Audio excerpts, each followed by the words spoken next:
Good morning. Good morning. Good morning. Good morning. Everyone. Good to see we can let's keep time. So first thing first, I'll start by introducing myself. My name is George Kibuku. I work at FAST as an energy associate. So I'll be leading you at least most of the day and some bits tomorrow on what we need to actually cover as far as our training is concerned.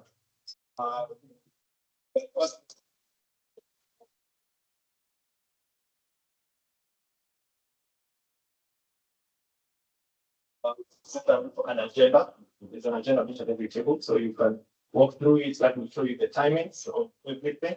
It's day training, so it gets better with each day. Tomorrow will be better than today, so I highly suggest that you can make for good days because what we learn today, how we set it up, is a foundation of what is to come tomorrow. So foundation without the building is just a shell. Right? So we want to at least ensure that you have the full picture.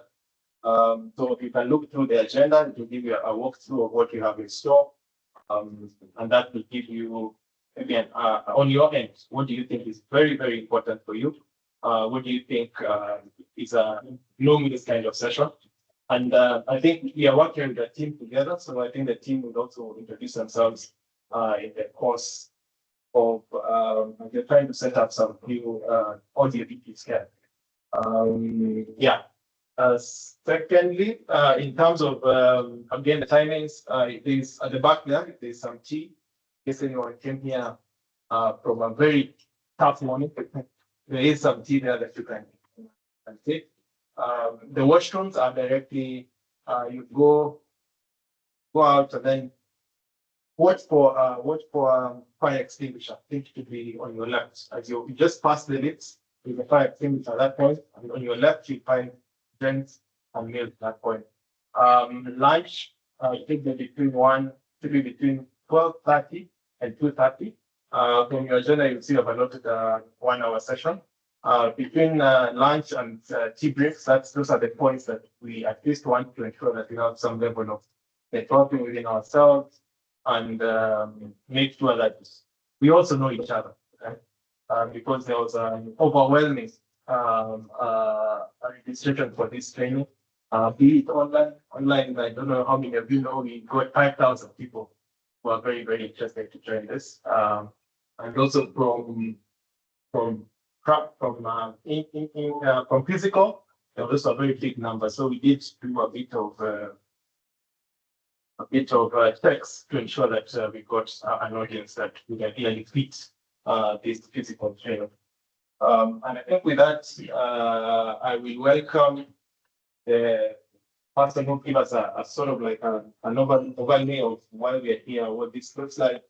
Then after that, I think we can delve a bit deeper into the training itself. First.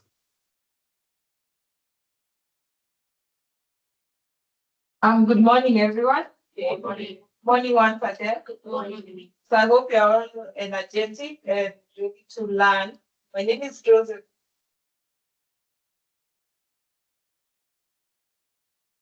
Yes, my partner. And also my colleague.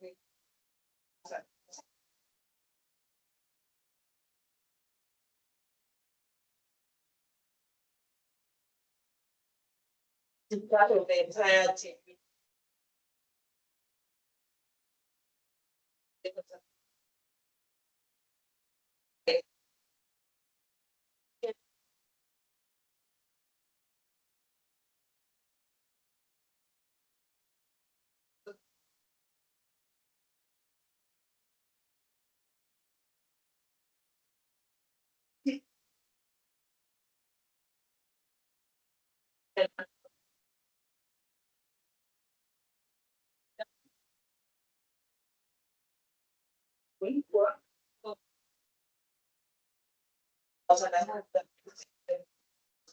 All of you, and you will get something here.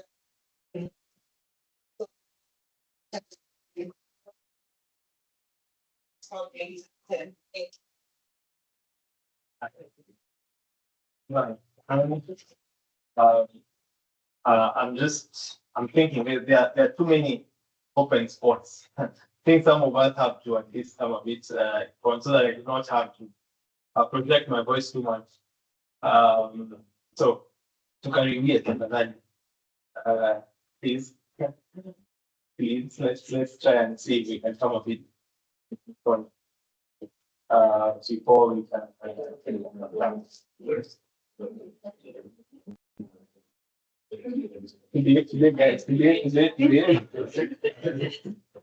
Fine. As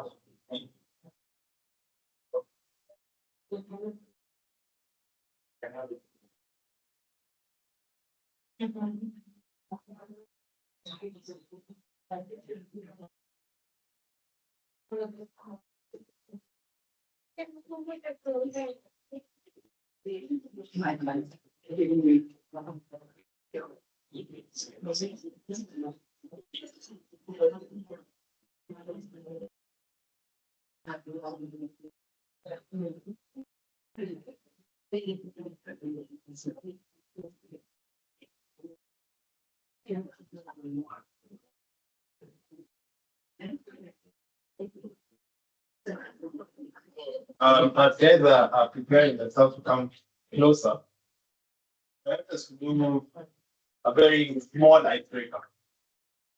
Very small icebreaker.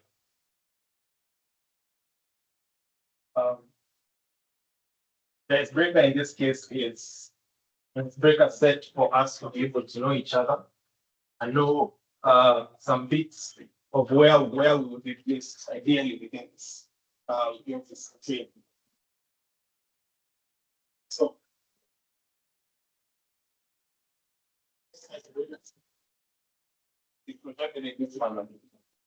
so I will start at the very back so that we can ensure the back comes to the front. I will start at the very back.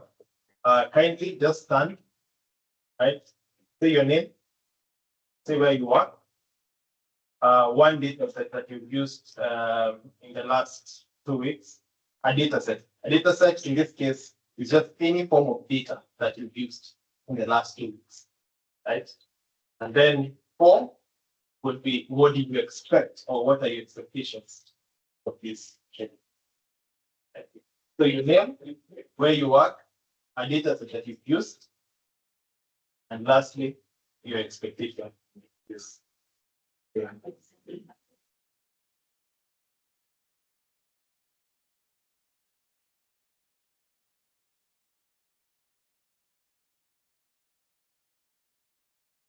So I'm going to use tags so at least you can move.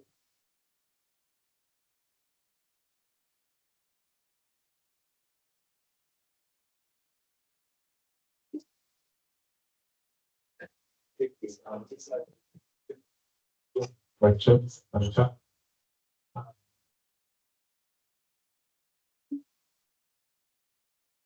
That's one first.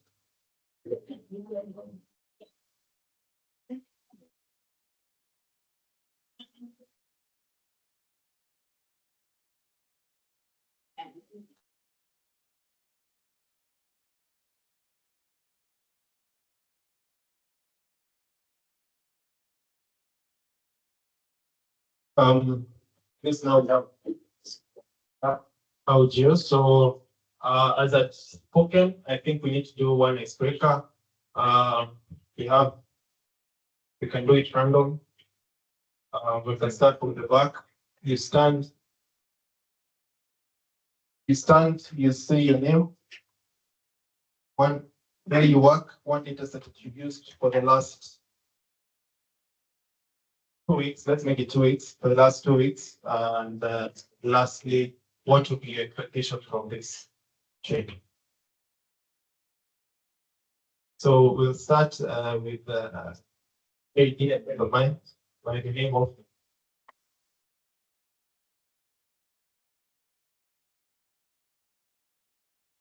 Good morning. Good morning. Good morning. Yeah, my name is David Kevin Victor, from Carbon. Here the question of the data set. The last 2 weeks, I've used an email data set. And my expectation, the training is mainly also to network with each other.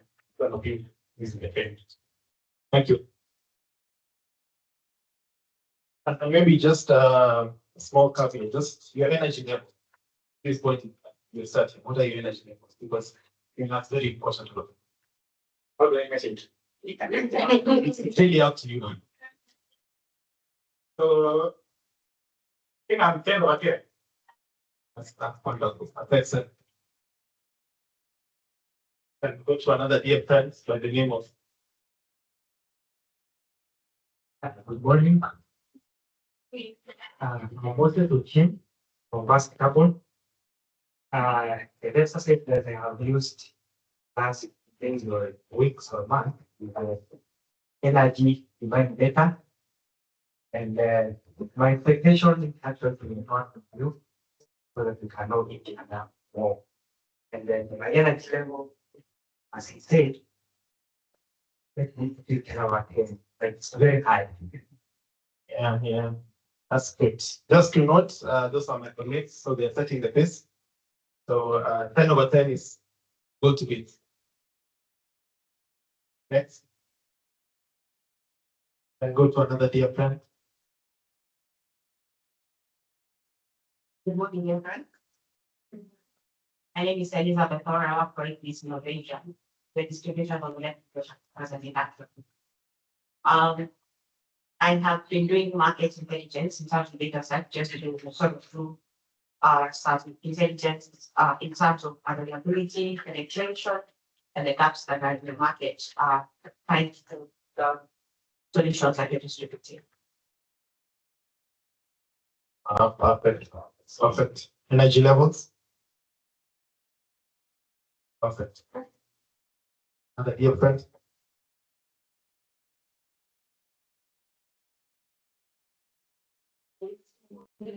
My name is Wendy Gopensha, and I am the director at Euroco Analytics. We are a carbon offset developer that focuses on reforestation in sub-Saharan Africa. And the data set we used recently is on Vera ARR projects. So that is not available later. And also some data on investor and customer discovery experts to networks and learn a lot from this option. Thank you. Next. My name is Aaron Samuel from Kenya Power. Data set that has been managed with the billing data and the smart metering data. My expectations basically is maybe the different use cases for data, especially your analytics, we target the AI into it, considering those environmental plan is down huge masses over there. Over the country, just wants to take the next time close by. Thank you. Perfect. Energy levels. 10/10. Okay. So we are just Hi, everyone. yeah.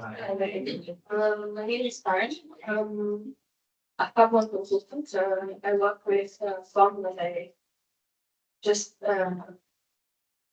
registered in the city. It's for carbon architecture advisory services. And we're primarily involved in the entire certification cycle. So the data that I've been interacting recently is supporting the different projects that I've been working on. More specifically, monitoring data for coastal projects that I've been currently working. I'm excited to be here, and I look forward to engaging with everyone here. Thank you. Okay, perfect. Good morning, everyone. I'm James Kashanja from the Kenya Institute for Public Policy Research and Analysis, KIPRA. I'm a senior policy analyst. So I'll take that. The data interacting is available as a vehicle fix. We got applications, peer economy.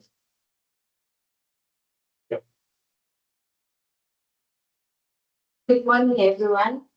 My name is Lodoni Adenya. I'm from Pan African Climate Justice Alliance, and I'm also affiliated with C4ICRA. I'm looking at this as a learning experience. Energy levels, Perfect. One is work in the student study and work for the organization for student guidance. The justice, exactly from a polygon, so because we have been doing a couple of projects, so that's helped us so much. And energy levels, I don't change, but that's because I'm not involved. So. Yes. I think we'll monitor that.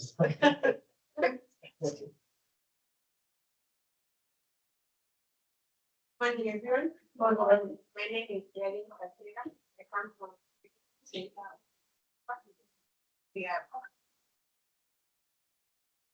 we deal with groundwater. We monitor the managed aquifer with existence in the country. So my energy levels are 8. Okay. And my expectation is to interact with you guys, benchmark, we learn more about carbon data. And the data sets that I've interacted with for the past few weeks are on the water quality. Thank you. Okay. Okay. Good morning. I'm Tabitha Ngwe, also from the Regional Center on Groundwater. As my colleague has said, we deal with research, training, and education on matters related to groundwater. And the data set that I've interacted with recently is mostly rainfall and temperature data sets for all regions around the country. My energy levels are around 9. Yes, yes. Let's when we speak the microphones as close as possible to your mouth so that the guys don't hear us. Hi. Yes. My name is Aida Makove. I work at Stanford International University. I train as the chemistry department. The data sets that I've interacted with, I would say, are students and their performance, their marks. And my expectations is just my expectations is to learn and interact with you guys. I think that's it. Thank you. My thoughts on the excellent. Yeah. Good morning, everyone. My name is Jackie. Although I work with the contest but I'm an environmental lawyer as well and consultant. This what brings me here as well. The data set I've interacted with so far was around from the participation and regards to appeal policies or carrying out. And I mean, expected to be here, getting to learn from everyone here, and getting to interact with you all. I look forward to see how the data was get to learn from here and apply it in my policy and apply. Thank you. Thank you. Morning. My name is Dr. Jampanana. I'm from the regional agent from water. What do you do for the from water? In the data set I've interacted with, they like immediately. But exactly when you use Islam statement, and energy level, they were like. So that's good. Good morning, everyone. About the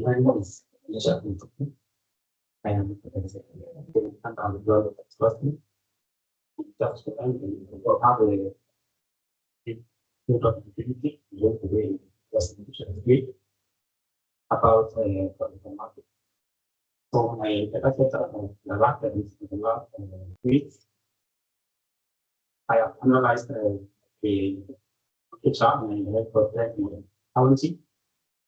So I will start with the 5% of the time for facts.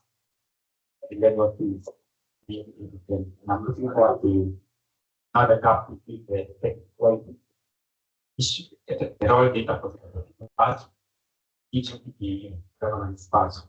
Okay, perfect, perfect.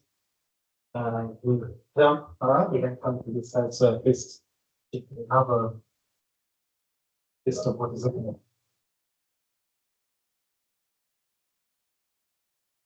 Hi, everyone. My name is Lorraine Mora.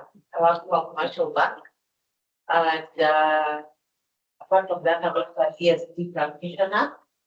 So I'm here to learn by institutions and to learn. And the data sets that I've interacted with the last couple of days on climate science and also interested on public policy, something that I'm actually enrolled to learn the next couple of days. And then energy level, 10/10. Okay, okay. Good morning, everyone. My name is Corinne Gerhard. I'm a graduate student in and the data sets I have interacted with for the last 2 weeks are from school people looking at energy efficiency there. And my expectations from today's workshop is just to bridge my knowledge between the theoretical and the practicality of carbon. Thank you. Hi, everyone. My name is Pauline. I work with the GSMA and the Rectangular program. The data set I've interacted with recently is the status of climate finance market tab. And my energy levels are 9. Good. Good morning, everyone. Sorry, you allow me to remain seated. My name is Aaron Monza. I am a co-director at Australian Carbon Certification Services. We are a carbon developer working with the smallholder farms, providing demonstration services, part of the sustainable land management practices. I also run Keep Advisory, business support and advisory fund. Sorry, I think I forgot the questions, but following the pattern of what everybody has been saying, the recent data that I've interacted with, polygons from polygons because we are a carbon developer, and some finance data internal. My energy levels are 7, like that. A bit arbitrary, I don't know what to tell you. Yeah. Hello, everyone. My name is Susie from Aquiligreen, the consultancy for sustainability. The reason that the drug said that I've seen waste collection volumes from a company that like to claim credits from the methane reduction. My energy levels are 8, 9-ish. I'm not very sure. Okay. And but it's been good to meet you all and see what you're doing with your own data. Perfect, perfect. Good morning. My name is Momu Radiance. I am from Center for Sustainable Infrastructure for Africa, the public benefit organization. Data set I interacted with for the past 2 weeks, transportation data, because we can currently have a project on transportation, origin destination data to be precise. My expectation would be to see how we can use climate data for decision making. Energy levels was at 10, was 6 a.m. Now we are at about 6. Thank you. I think there's some tea though, the tea can help. Good morning. My name is Goga. Good question. Organization of what and the classroom and the data set I'm working, so a quick question about policy analysts where I look at budgets, finance, and resource. So there's a lot of budget data, past education, reports, government numbers, allocation towards. I expected to in this workshop. These are especially like new area of my comfort zone, something that to learn results and see how we can leverage in terms of private. get the answer. That's it. Energy levels, I currently at 5, I'm a functional coffeeholic. So if you go coffee, it gets higher as the day progress. Perfect. Coffee is intensive. For those who My name is Surya, Chief Professional Inside Cross now. The data set of director papers. I almost interact with the data set on a daily basis, but I guess the highlight is there's a sparkling data set of the meeting where we get a couple of projects across the different industries and they publish it. So I've been messing around with that for most of the last couple of days. Energy levels, 10 for sure. My expectations for this, I definitely hope to get a full feel of the landscape, what is people's situation of data. Because I think I have a personal bias in the sense that I want that space, but I'm always curious to understand what people are, so that you understand how to keep them mind. Thank you. Super. Morning, everyone. My name is John. Yeah, so we're impact investor in energy and agribusiness. Fair enough, good. So I think on my end, probably we just need to learn. I think the data set that we do have a lot of models that we've played with that end up the fanciful carbon models, and impact given time and space around natural capital, energy, and I'm hoping to just there's a sense check and also get a sense of who's really bullshitting and who's being quite honest. That's quite early.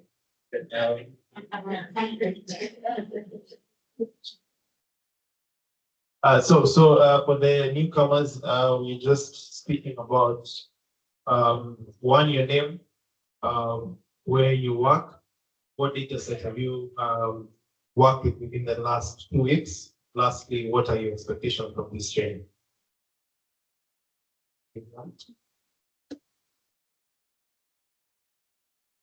Just be as close as possible. Okay, good morning, everyone. Morning. My name is Alvin. I am a startup, Novo Solutions. My background is in research and M&D.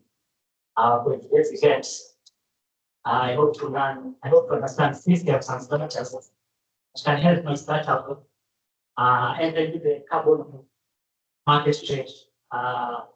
What we do in a consultancy with the farmers, state farmers. From this event, I have to learn how to get in the trade and to be able to scale up my startup.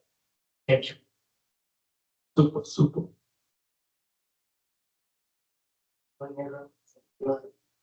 As close as possible. My name is Elijah Padul from Pima. I'm the executive officer there.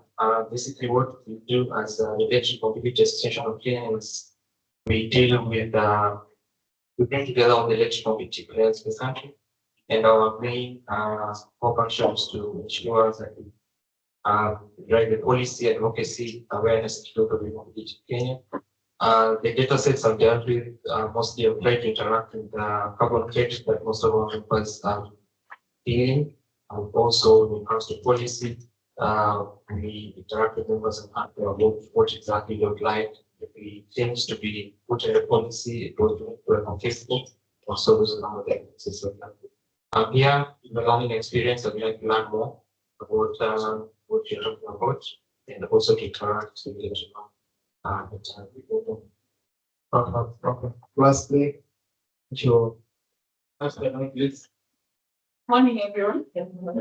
My name is Olivia Biancos. I work for Wildlife Works as a policy analyst. I work with the interface of policy and implementation. Wildlife Works is a REDD+ project developer. We are based in Taita Taveta County. The data sets I've interacted with most recently, carbon stocks above ground, below ground, soil organic carbon stocks. My expectation today is learn more about what other sectors are doing and how they're handling their data. And yeah, just to get to know more about data management processes and systems especially the latest ones. Energy levels 9.5. Hopefully this topic can be 10. Perfect. Okay, I'm reminded one last question. So we talk with the team. Okay, good morning, everyone. Good morning. Yeah, my name is Teresius Bundi. I work with GIZ, in economy advising. I'm here because I want also to learn more about climate data value chains, as well as we are also implementing another program together with the Kenya Space Agency on Earth observation and space technology. And I know there is a lot of climate data that is also or satellite data that is also produced from there. So thank you. Okay. I think all kind of each other enough to be able to have a conversation start at any point in time. I mean, there is a tag, so the name is enough as a conversation starter. I just need to go to where that person works. But from what here is that every single person has interacted with data at a given point in time, be it electric mobility, be it polygons in terms of agroforestry, be it marks for students. Yeah. So all these people, all of us, and even me, where I sit, I have interacted with polygon data. Some level of interacted with electric mobility data. So we have all interacted with data. So let's just set, at this point, I want us to set up something of a definition. The first thing that I actually want us to do is you can raise your hand. I want us to talk about the abbreviations or acronyms or any of these things that you've had out here that you've always wondered, like, what does this mean, right? So I want us to just like a quick fire session where we just say, is this acronym that I've heard of, right? And then a colleague of mine is you write it down. We just have that there. And we have that throughout the day, so that at each point in time, I will look through issues and I will see where they fit what we actually change here. So a quick fire session, roughly 5 minutes or 10, depending on how you guys want to look through this, any acronym or any abbreviation that you've had within this space, and someone will write it down, and then we'll see how to move from that point. You can go, can start as soon as now. Yes, move.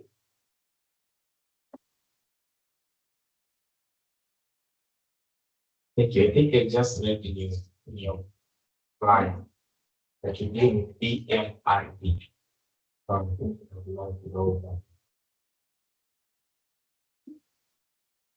Okay. Any other person?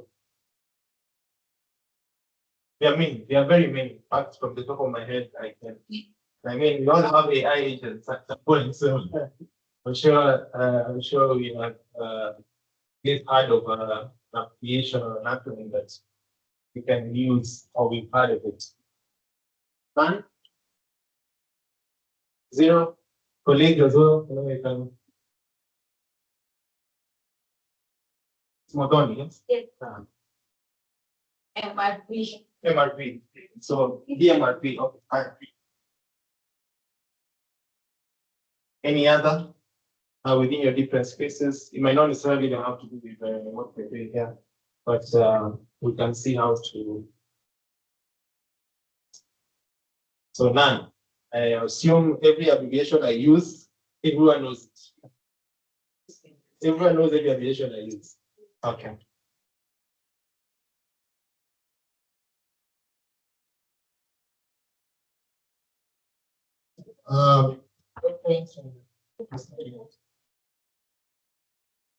So I'm just going to give a walkthrough of what today would look like in terms of what we want to capacity build or chain as far as today is concerned.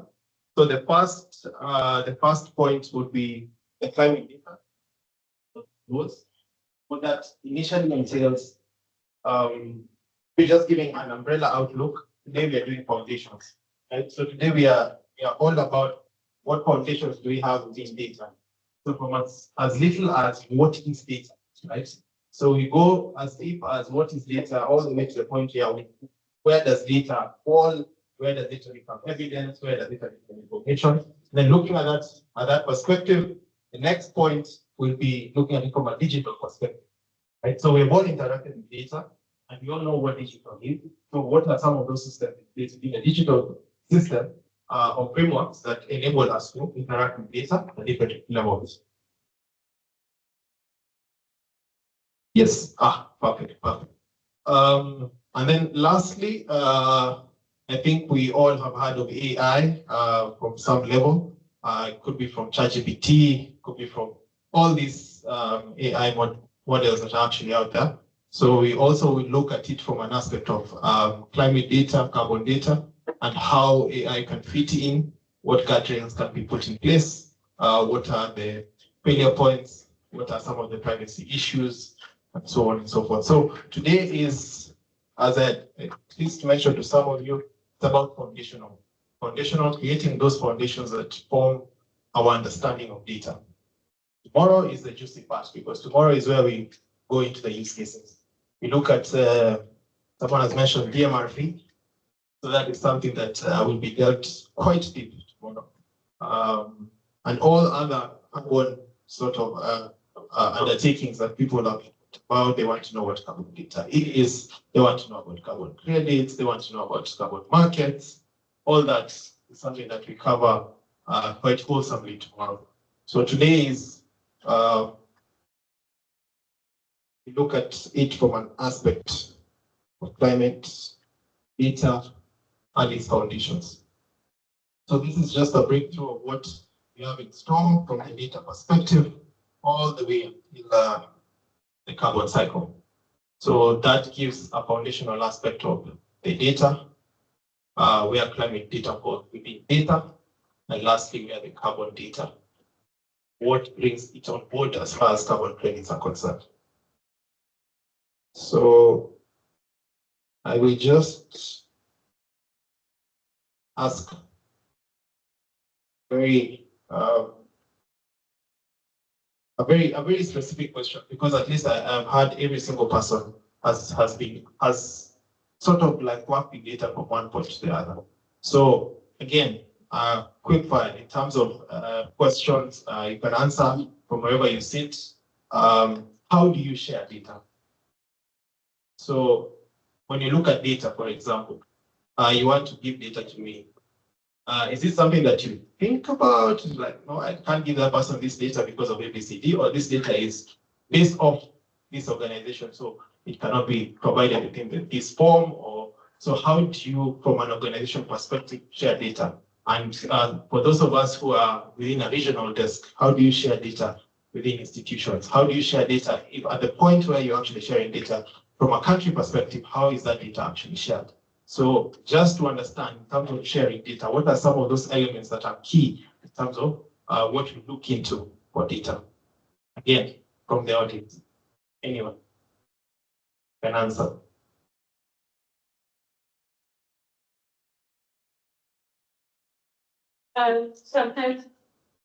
Sometimes I use just any platform that I have, but I give different access to different people. So you need like a password to access something that other people can't access. So like Salesforce or Excel. Okay, is that, and I'm assuming that's something intentional. Think about it before you actually do it. Yes. Okay. Yeah. Okay. For example, private company information that somebody else shouldn't see, but they need the general information. So I just put a password. Okay.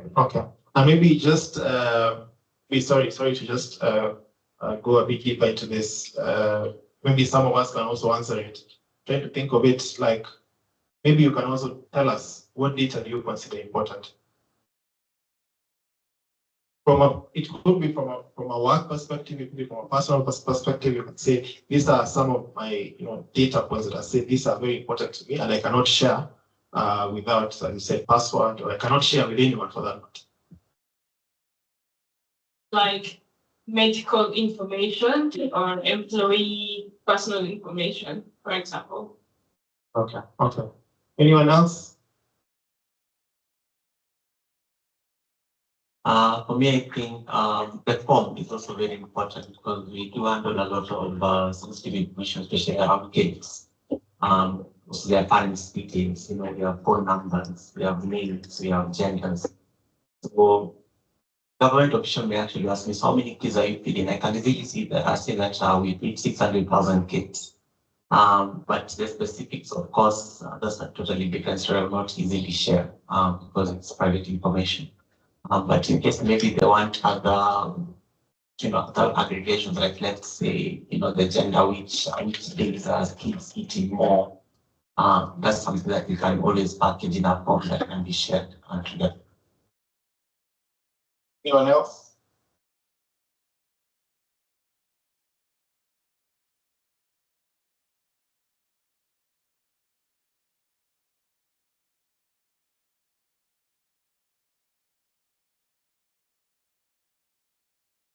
Excuse my handwriting a bit, but we're going now to look at.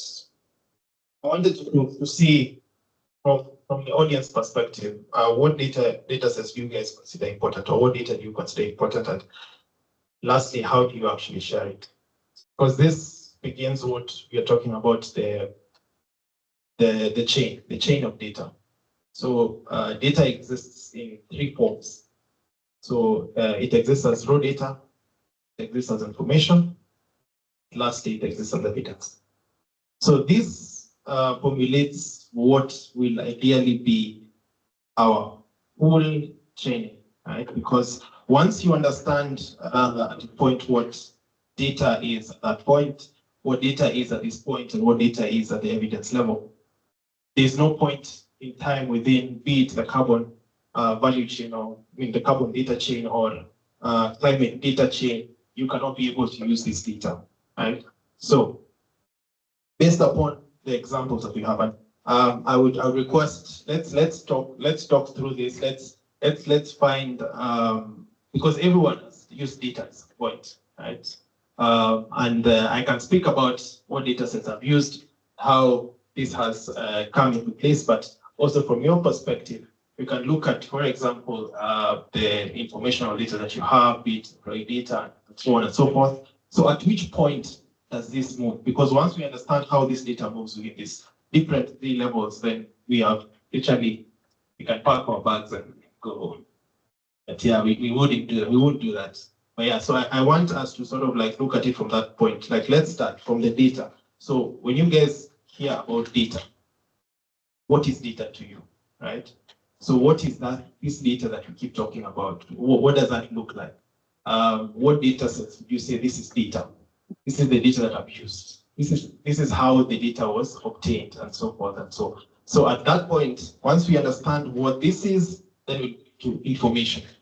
So the data that you have, how has it moved from data to become information? And lastly, what makes it become evidence? So this slide speaks purely upon this. Then come back to it. Let us first of all go towards this slide. So this slide is about data, the recorded input. So again, quick fire session from the floor. When you look at this in terms of data, what would you consider is data that I have used? Because that is the data that I'm going to ask, how would that data move into information? So again, answer question then. I'll give a commercial perspective because that's where I have been actively involved in. So when you're talking about collecting of data in the commercial aspect, at this point, you're probably, you've sold a device or a solution to someone. And the data sets, or rather the data points that you're collecting is probably going into their names, their contacts and all that. That goes into a database. It becomes information at the point where now we need to come up with strategies, come up with decisions in terms of identifying probably we are doing expansion or we are looking into bringing in other products to solve some of the gaps that are still in the market. So it moves from, at the point you're collecting it, like you said, it's still abstract and you cannot probably give particular formation to it. But once you're able to collect every of those clients' names, probably their contacts, whatever household number, how many they are in their household and all that data that you've collected. At the point it's helping you to make decisions into moving markets, into understanding how you're going to position the brand, market messaging and all that. And I think to that place, it now moves into information from the commercial perspective. I think that is how it works. But then again, it also comes with data policy, which we are also keen about, because now when you're talking about sharing data, at what point do we share information about someone? What is it going to do? So we are also very, I think, protective of the data that we have, knowing what it is that you're sending out. And in many cases, we get to sign a lot of NDA just to ensure that the data we are sharing is used for a specific reason agreed upon. Perfect. That is a marketer for you. So she does most of her marketing with one of our sister companies. As she has put it, data exists for something to be data. It exists first of all in a few characteristics. So one of them is it's raw. So by raw, we mean it is not filtered, right? So I don't know how many of us have used any data collection tools. Right? I'm sure it should be most of us. Show of hands. Should be almost, the full room, yeah? Those data collection tools, maybe from an example for myself, there is a Kobo Collect. I'm sure most of us have used Kobo Collect, or Kobo Toolbox, right? So the data that you obtain, whatever data that you're actually searching for, or whatever data that you're actually collecting, and you collect with whatever tool that is a tool that you can generally use. So assume you're using Kobo Collect and collecting, for example, let's put it, vehicle data, right? You're collecting vehicle data over, a national outlook, right? So you want to see how many vehicles we have in, say, let's put the county outlook in, for example, a given county, right? Whichever mechanism that you'll ideally use to collect that data, how you will draw that data from the tool that you're actually using. That data in its raw form is called raw data. That is just data in its raw form. There's nothing that you've done to it. You're not trying to filter it. You're not trying to clean it. So data exists first in its raw form. Secondly, again, from the same tool, we are looking at Kobo Collect. The data that you obtain from it, one thing that is there in a column by itself, right? I'm using Kobo Collect because I think that's a tool that most of us use. It is timestamped. That is something that will also come in very, very, very, very clearly, mostly because timestamp is what you call versioning of data. So a data without versioning is basically a data that you cannot tell where it was obtained, right? Cannot tell at what point it changed, right? You cannot tell at what time it was actually taken in. So versioning is also very important as an aspect or a characteristic of data. Again, data is source specific. There's no data from nowhere, right? I think that's something that we can all agree to. Data has to come from somewhere. It has to have a very specific source, and most of us are the ones who look into what would this source look like, or what would this source be, right? Because the data is raw and it has not been filtered, it has not been cleaned, most of the time it contains errors. Perhaps, I think almost 100% of the time it contains errors. These errors can look like, double entries. It can look like, for example, if you're looking at polygon data, in some cases, for those of us who have worked with GIS, you'd find data that, for example, was taken in, say, somewhere in northern Kenya, falls within the Indian Ocean. I think that is something that all of us can can attest to. At least if you work with GIS, you'll find that there's that polygon. There are those polygons which will be somewhere in Mali, but they won't necessarily be here. So those are some of the aspects that are characteristic to data in its raw form. And because of that, we say data is unvalidated. So you cannot automatically take data from whatever tool that you are using, be it GIS, be it a data collection tool, and say, my data is valid, right? So it has to go through certain parameters and checks for it to actually be validated data. And lastly, data is stored in different formats, right? So one is the PDF, Excel, right? So most of us are data practitioners here, so I'm sure you know all the ins and outs of Excel, right? Logs and the databases. So databases, you go a bit deeper, you look at the different databases that are actually like in place and how to actually put in these databases. So at least from that point in time, you would say you have data, right? That is the data that you generally have. You've collected it. It is not clean. It is not filtered. It is just data. And the data can be as simple as how many people, like, I think everyone who's coming, you've written on a piece of paper, attendance, right? That in itself is data. So that is how data exists.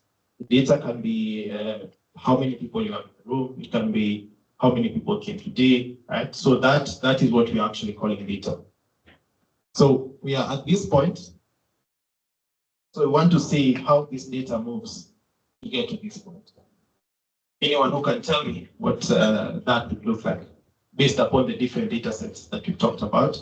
And I want us to be very specific to a specific data set so that we do not talk in an arbitrary manner. So let's use a use case. So for example, either marks. Yeah, he talked about marks for students. So how would that move from just have marks to this is information that can help me?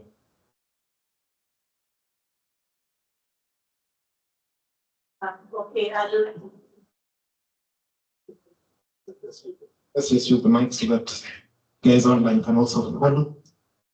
Okay, I'll give it a try. So I'll say it's in form of data at the moment. The lecturer was just inputting on the lecturer's portal on different schools that the students select. But now after that, there's a process where there's moderation of marks.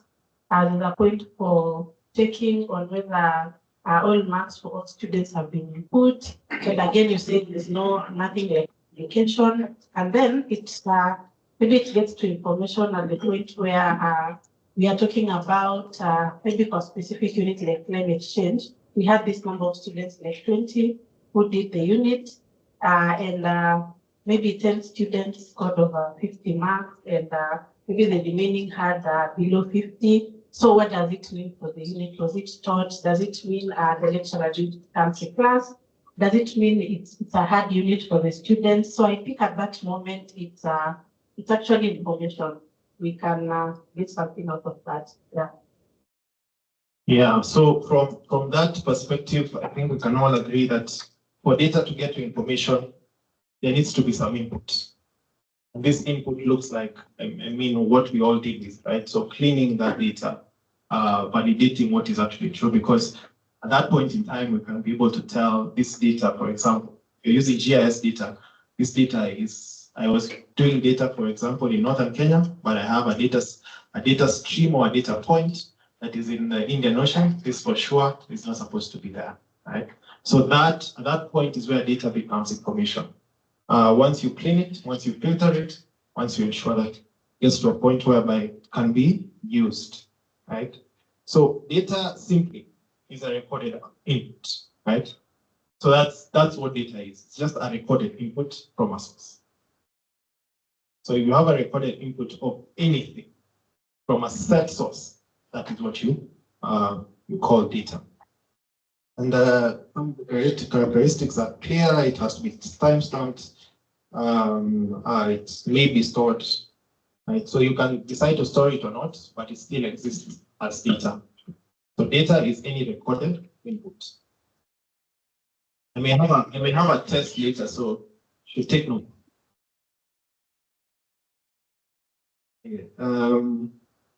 So now we are at the point where we're looking at information. So information is data that is organized and contextualized. So for you to have information, the data has to be cleaned, right? The data has to be formatted, has to be aggregated, have to be harmonized. So what information, or the difference between information and data is that there is a reduction. Comparability improves, structure and consistency. So that is where we get data from. So from this, I want from a different, I think we can get someone, I think someone has lifted their hand there. Next to Sure. You were to say something. Sorry, I was just going to respond to difference between when data becomes information. I think it's a question. So fair enough. So in my mind, information is when it's sort of processed. So in the example shared, once you have the scores and as marks directly, then maybe you just rank them. That potentially then becomes information that you can actually use.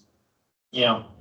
So clearly we are all not novices. Okay, so data becomes information once it is cleaned, once it is processed, and the processing can be as deep or as analytical as we as the data holders would want that to look like. So lastly, we are at evidence. So first of all, before we even get further, what do we understand by evidence? When we say data has moved from information to evidence, what do we understand by evidence? Anza kupoint watu sasa.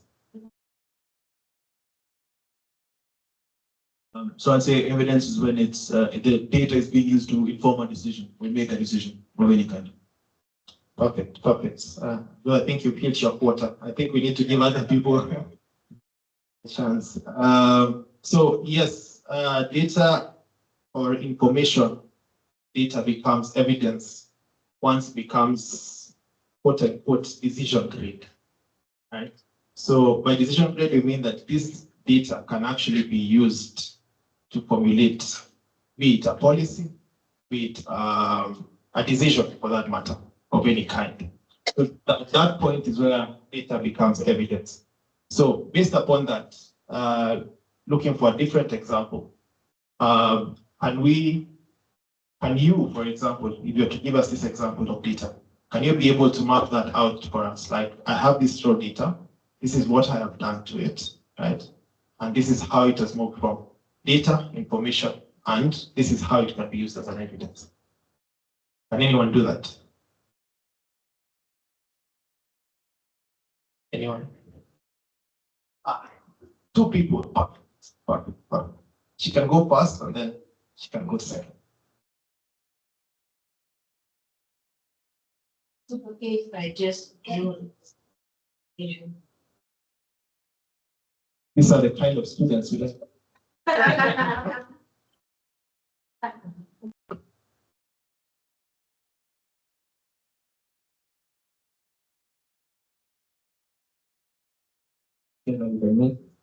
Some of the data sets that we use are farmer polygons.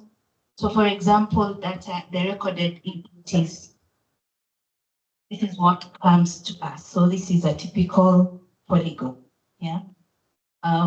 We don't have so much information on it as it is right now. So the next step would be, for example, now the information I think George was talking about. So from this, what can we deduce from this? Maybe the acreage.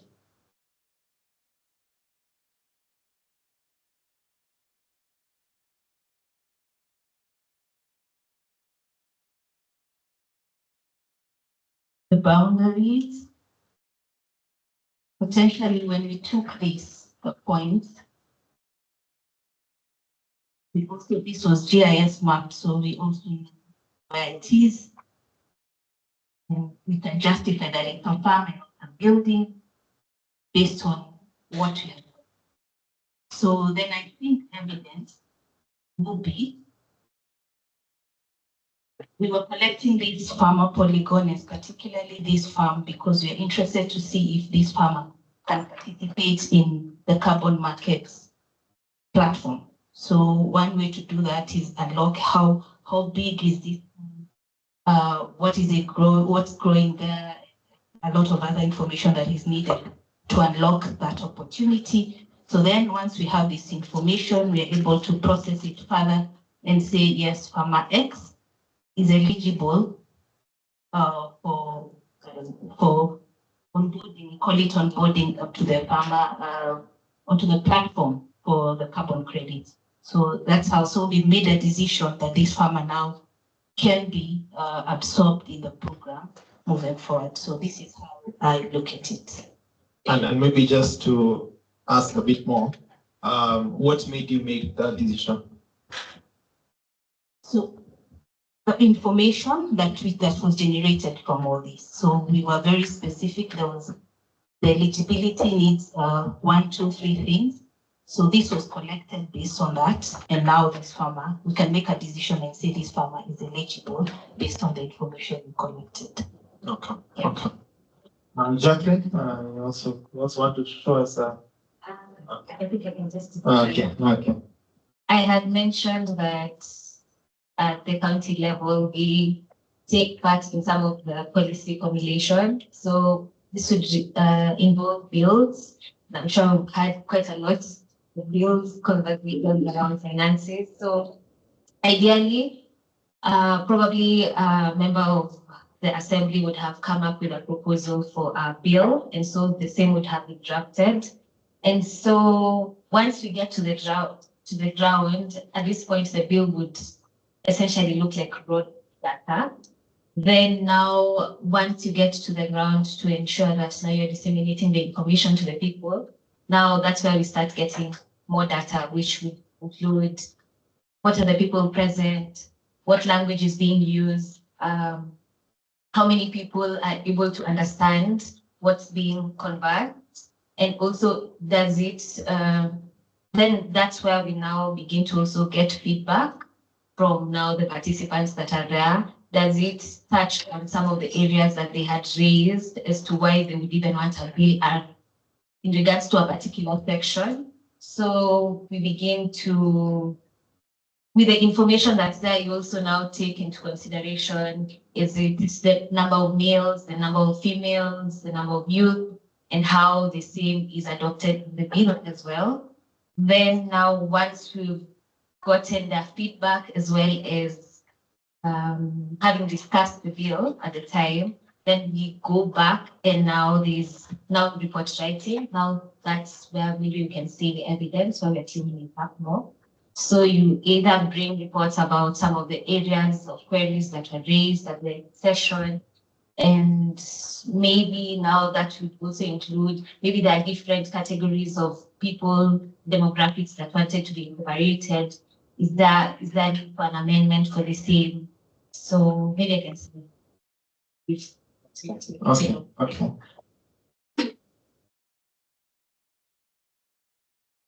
Okay, so we are all right, at least from an aspect of those who have spoken on it. So can they remind you, Sweeney, yes. From how Sweeney has clearly illustrated, the data comes in as a polygon. So these polygons will be showing a piece of land, it will be showing a building for those in real estate, it will be showing a road network or whatever it is. It gets into information once you start deducing information from it. So if you're, for example, looking at farm, you're looking at the acreage, you're looking at the boundaries, you're looking at where it is in terms of the coordinates. Probably if you're to go a bit deeper, you'd ideally see like what is there, right, on this piece of land. Where it becomes evidence is when you, as you said, decision create. So you start making decisions from it, right? But there is a layer that I think we will talk about. So just let's hold that thought. So evidence is information that is auditable, reproducible, and attributable. Right? So for data to become evidence, all these factors have to be put into place, right? And some of the key elements, it looks, I was talking about version, right? So it is signed and version. What this means, and that's where this comes in, data has to be owned, right, there has to be either an audit layer or a QA layer or someone who owns this data, so that at the very least, by the time it gets to decision making, it has gone through a set gate, and this gate is something that has reproduced and can attribute, and is a gate that shows promise in terms of auditability, right? So signed or versioned, those are some of the elements documented. So in terms of the methodology, how was the data obtained? So data cannot be evidence. We do not know how it was obtained, right? Because that basically means we are selling rumors, for lack of better words.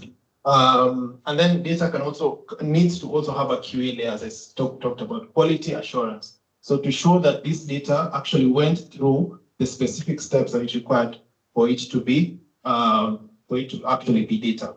Provenance, this I'll talk about a bit later. Custodian identified, so again, who owns the data? Again, these are things that we'll also talk about a bit more. And then a chain of custody.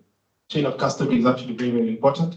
And that, when we talk about carbon markets, talk about climate data. Those are some of the aspects that are very key in actually ensuring that the data that you're actually using can be evidence, can have that decision tree data. So the key example, when we're looking at carbon markets, have a verified emission reduction visible from the source data. So you cannot claim that I have reduced the emissions by this much, right? And there's no methodology to it. There's no QA layer. There's no chain of custody. There's no metadata. There's no signed version of where this data was actually obtained. The data has to be reproducible. And then now looking at climate data, this one will look at it throughout the day and also a bit of tomorrow. We also have to look at. So, for example, we know 2024. I think that's when the El Nino, El Nino was around that point, 2024. So there were a lot of rains, a lot of flooding, not just in Kenya, but also Tanzania, our neighbor here in Uganda, right? And this data existed. We'll look at a study that this data existed. But for an alert to be given, and that's the point that you're talking about, evidence. For an alert to be shared and said, for example, I think all of us, we're on X or some various social media platforms, we get alerts via METS, Kenya Meteorological Department, where we are told there's this rain that is actually coming, there's this and that. So we have gone through this formulation to a point where it is actually gotten to a point where it is actually evidence, and this evidence has obtained through these elements, has all these elements in it. There's someone who will own that data. There's someone who said this is the methodology that was used. This was the QA that was used. And that's the point where it can be issued as an alert. That's the point where it stops becoming, quote unquote, rumors. So it becomes data that is decision driven, right? So when you look at carbon markets, for example, a key thing to take out of this is that carbon markets do not buy data, right? Carbon markets do not buy data, right? They buy evidence. So depending on how robust your evidence is, right? I've heard a lot of us want to get into carbon markets. They want to see how they can, for example, move their startup into the carbon market. Some of us are talking about agroforestry projects, so on and so forth. So carbon markets do not buy data, they buy evidence. So how robust is your evidence depending on your data? That's where I think that's where this person comes in, right? That's where we talk about the MRV, that's where we talk about the DMRV, right? So that's, at that point in time, evidence, that is where it becomes very, very key for what data can enable. Maybe just another point in terms of this early warning signs. So for you to actually make public safety decisions, the data that is relied upon cannot solely lie in dashboards, right? So I cannot be looking at a dashboard and say, it looks like it's gonna rain. So let's issue a warning alert for safety purposes, right? So that it cannot look like that, cannot work like that. It has to have a very robust evidence layer for us to be able to say this is at a point where that can actually work. So I think you've come to the end of the first session. Any questions are welcome. Any questions are welcome.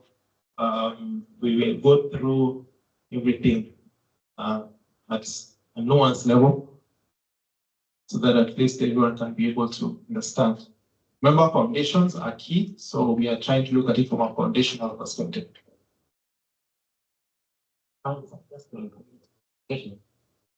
In carbon market, I know carbon is not in the market in the what do you mean in detailed language? Carbon market. That's it was to be carbon.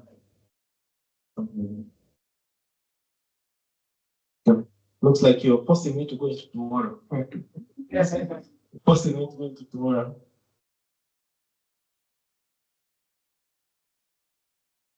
Thank you very much for the good introduction. My question is on crowdsourced data. Sometimes experimenting with that and how to challenging that was that reliability or that question approach to become evidence. Do you have any thoughts on that? Okay, let me first of all take those two, any other we can take. So yes, carbon is an element in chemistry. For those of us who still remember our chemistry, so carbon is an element in chemistry, and then you have the markets. That is what you have out here, people selling and others buying. Right? So putting these two together, that's weight, because it's gonna come very, very strongly at the end of today. So I don't want to preempt a colleague who probably has a very good way of doing it. But ideally, when we talk about carbon markets, we're talking about emission reduction, right? So how are you emitting? What can you do to reduce those emissions? That is where carbon markets come. So in a nutshell, there's a question there on crowdsourcing for data. So when we come back here, something that I probably think I mentioned, but in passing, at this evidence layer, right, we can crowdsource at any given point, right? So for example, if I want electric mobility data, I'm sure I can find it from various sources, right? So at this layer, there's usually that, as we talk about the audit gate, right? So this audit gate usually, or in most cases, because at the point where you're doing it as evidence, it needs to go somewhere. It needs to be used for a certain decision, right? So at this point, there's always someone or a certain organization that is set, and their work is to ensure that this data that you have meets the set standards for it to become decision critical, right? So you can obtain data from everywhere, anywhere for that matter, right? So example, when you look at carbon markets, data only becomes data because it has to go through what we call verifiable agencies, VVBs. Again, that's something we talk about, right? So, data becomes evidence, when it has to go through that. So you can crowdsource, you can get data from all other aspects, but we need to beat the audit here. Because that's the key thing. To give you a follow-up, I think I kind of get specific, but that's also my struggle on the attribution component of it. At what point are you, what are the thresholds for attribution? Because in the example that was given in terms of the data, like how much of it is low influence or other kind of factors or anything that you can't account for. I think that's something we without the definition, maybe against all the data. Thanks. Yeah. My question is on historical data. So in the forestry sector, we rely a lot on historical data to determine trends of deforestation and forest degradation. So when you talk about evidence, is there a time element to determine whether this is enough evidence to bring into decision-making rooms? I think those two questions are actually speaking to the same thing. There's an element here that you say documented methodology. So data can only be used as evidence for a set project because of a documented methodology, right? So, for example, when you're looking at, again, let's go back into carbon markets. If someone, the lady back there talks about cooking, right? Cooking and some of the data that actually goes into institutional cooking or household cooking and where emissions come in at that point. So there are set methodologies, whether you're using, you guys really want me to go into tomorrow. There are set methodologies, whatever emission criteria you're using to be able to sell your carbon evidence or carbon, go into the carbon markets. There are players there who have set the standards, the gold standard and all. So there are many players there who have set all the methodologies that are required. So if you're asking, for example, historical data, where this historical data falls, how many years you can use it. Tomorrow we'll look at something, we call it Apollo VM, Vera-based methodology. So it has set how many years that, right? So in terms of even like attributable, right? Those methodologies are there, like how can you attribute this data? What data is actually like considered decision grade as far as all these methodologies are concerned. So it is not an owner's perspective, right? It is set somewhere where you actually have to follow. Fine? You're good? Energy levels, you can shout out how you're feeling, if need coffee, getting tough, getting a bit more tough. Okay. So we'll have a short break and then we can have, we'll be joined by one of our, sorry, a question. Sorry. Yeah, so we can have a short break. Then we'll have this short break. We can have a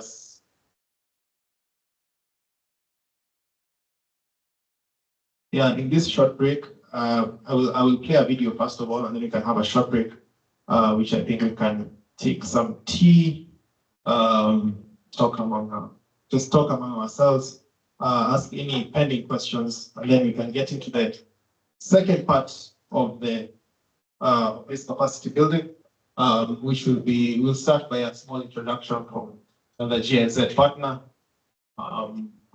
as we also look into should have some tea. Yeah. So there is a video that is playing. You just set that up.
Okay.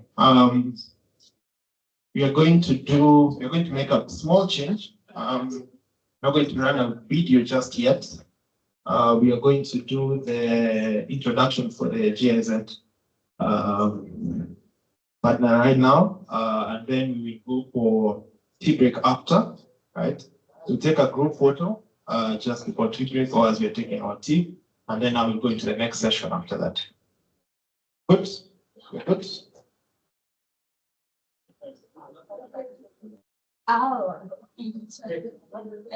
Good morning, everyone. Good morning once more. So I'm here once again. I remember when I introduced myself earlier, but for those who are not in, my name is Rose Oduku. I'm a data economy advisor working with JZ. And also Bundi over there introduced himself as well, also working with JZ. And he said that later on we'll be joined by another colleague who will expound more also on what we do and just ask more about JZ, where we stand, Team Europe, and basically the essence of this training and where we come in. And so I would like to invite Katarina to come and say something. A round of applause. Great, thank you so much, Rose. Good morning, everyone. Good morning. Lovely to see you all. So many faces, so many excited faces, which is great. Yeah, my name is Katarina Mengede. I have the digital economy component at a GIZ project called Digital Transformation Center Kenya, which is EU co-funded. However, today I am representing Team Europe, or we are representing Team Europe, because this training was actually a joint effort with the Estonian Development Agency, which is called SDEF. Unfortunately, the colleagues weren't able to be here, but yeah, we are more than happy to represent them. Yeah, just a few words on carbon data and how we came up with the idea of this training. So as GIZ and SDEF, or the EU in general in Kenya, we have started working on the meta carbon registries and carbon data for a little while now. And the interest that we have received is really overwhelming. Just for this training, we received so many requests, and it really shows how trending the topic is. However, we do believe it's not just a hype, but it's really something that is more sustainable and really requires efforts at all ends, including capacity building, which is how and why we came up with this training idea and with this curriculum. Yeah, we're more than happy to see you all. As I said, we also took a brief look at the participation list. Unfortunately, I missed the introduction of yourselves, but yeah, it's really impressive how diverse your backgrounds are, and I think it really speaks to the great interest and that yeah, there's huge demand for this. So thank you so much for your time. Thanks for coming. Yeah, maybe lastly, what we are looking at also is expanding this training, actually, because of the great interest. And yeah, luckily we found a fantastic partner with Burst Carbon. Thank you so much, George, Charles, Irene, and the rest of the team that is here today to support for compiling this training at quite short notice. And yeah, really bringing something to life that we have planned for and dreamt of for a little while now. Okay, I know I stand between you and the team photo, obviously. So let me make a pause here, and yeah, very much looking forward to learning more about you, learning even more about carbon data, and yeah, to a successful training session. Thank you so much, everyone. Sorry. Yes. So as we are going back to actually set up the group photo, it's a knowledge point that we can be thinking about by next session. See how we can sort of like elicit some ideas around this. Otherwise, it is a plan around this, and tea is ready, so very burning.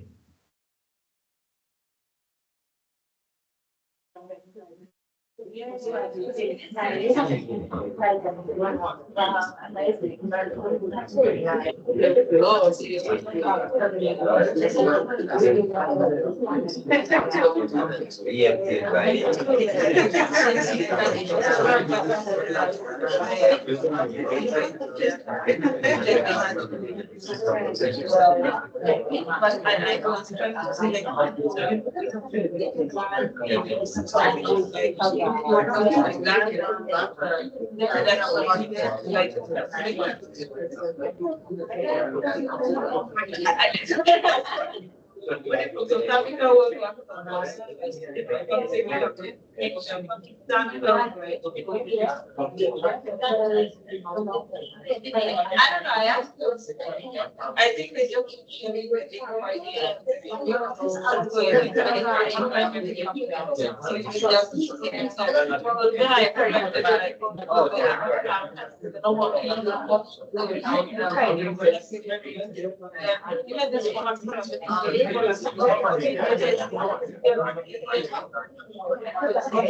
Hello, guys. Let's go back and take a group photo before the take gets any older.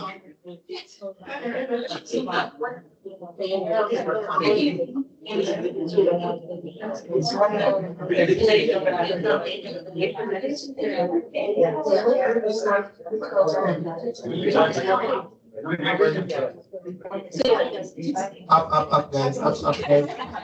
Up. I know sitting down it's very comfortable, but we need to get time on our side. Up we go.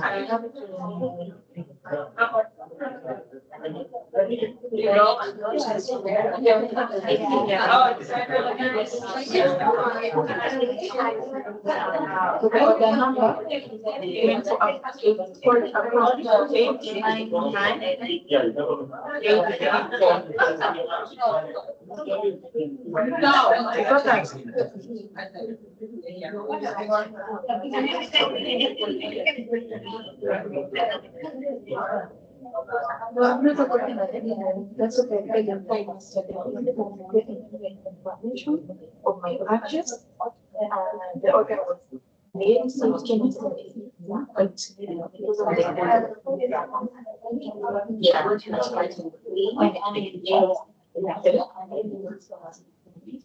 Okay.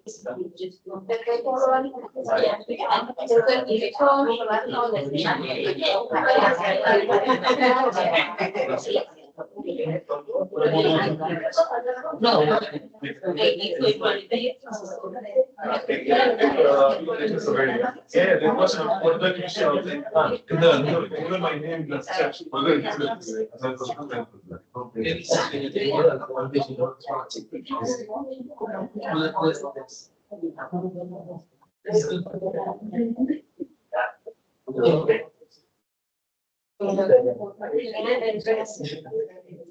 Ingia hapo keti next to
Yeah.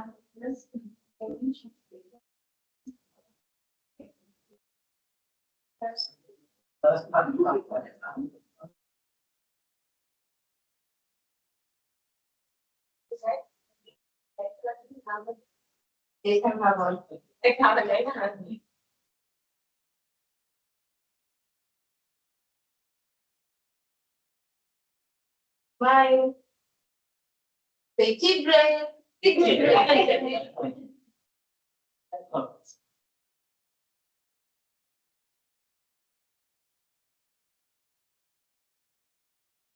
Cheese. The what energy level?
Yes. And now, no.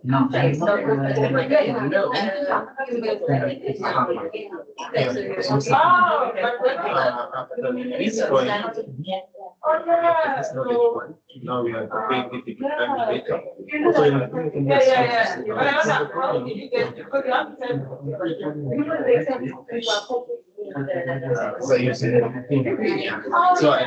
rush.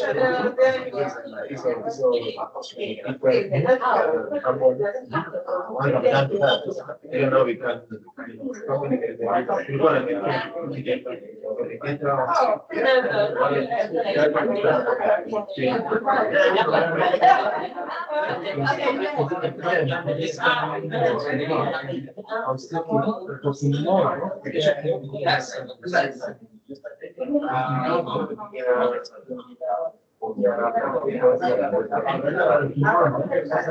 before I start, I get because I took a month started, for example, the system.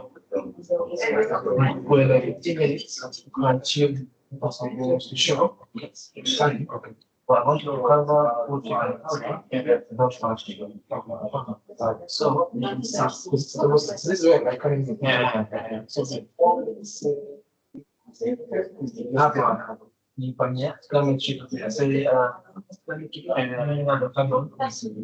so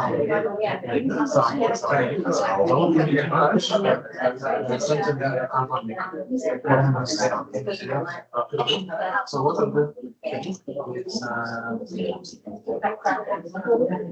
this one you can get the slice so yes understanding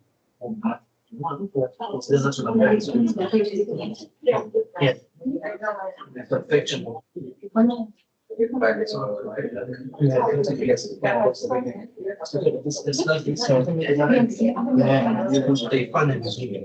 so I have that's only what you feel is important. Yes, everything was supposed to the country.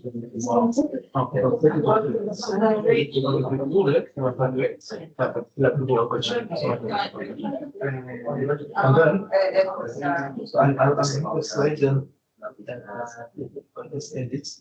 what is not the accountability?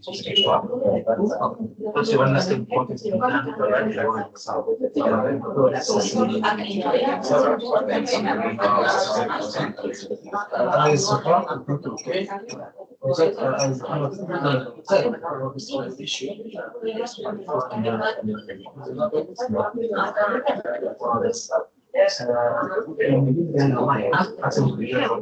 Sometimes they can hear you, they can see you. And so can I can see some they can hear you, or somehow you it's not all the same question, it's just asking let's take much about this. These are the questions valid. I'll ask you properly. You're presenting, you sit down.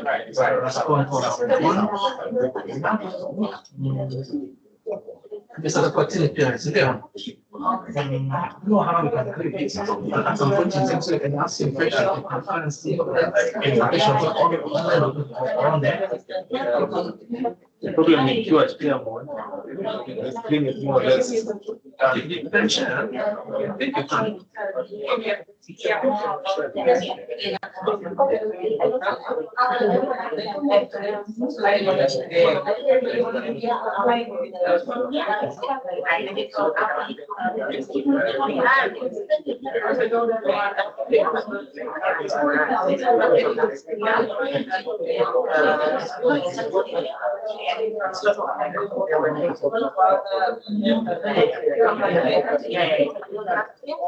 But I don't have the We'll have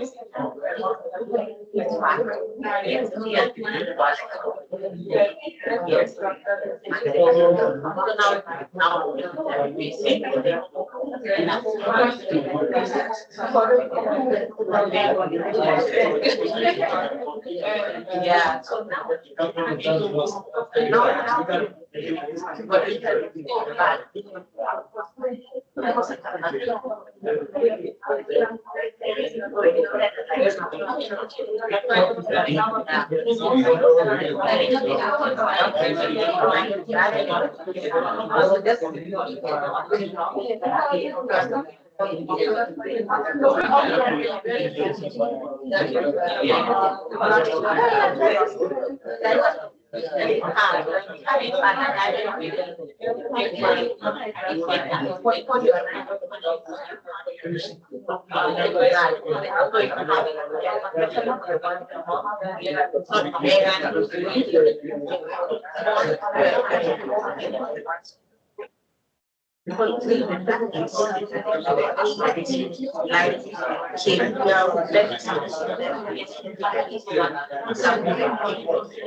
Yeah.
Our organization they're part of the process in this country. They even have better rights than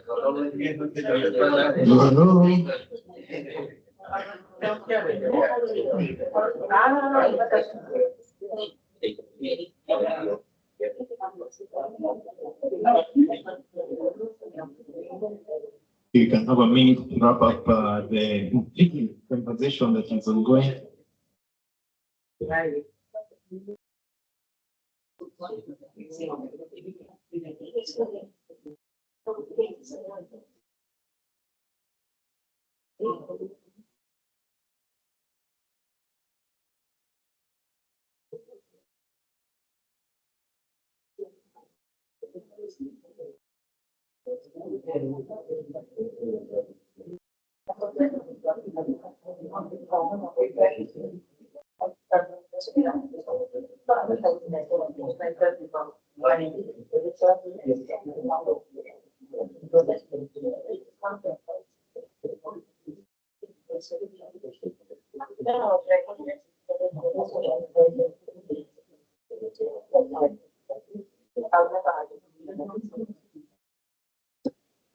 Okay.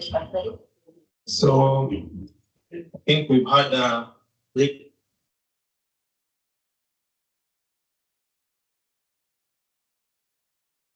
From what I'm seeing, either I'm doing a very good job or whatever it is that I'm saying is very interesting. It can be either or both. And notes are being taken. So it's a good sign. It's a good sign. So we're supposed to start off at 11:15. We're a bit pressed for time because there's a lot to cover within a very short period of time. So we were to have a short icebreaker this time, but sadly we'll have to move it after we're done with this part of the session before we begin module 2. So that we can have that icebreaker, but I will aptly assume that the tea was a good enough warm breaker. I don't know whether we can call it that, but like, yeah, so it's a break before go a bit deeper. So the initial foundational level, we talked about data, talked about information, and we talked about evidence. And this is a question I put here just before the end of the first session.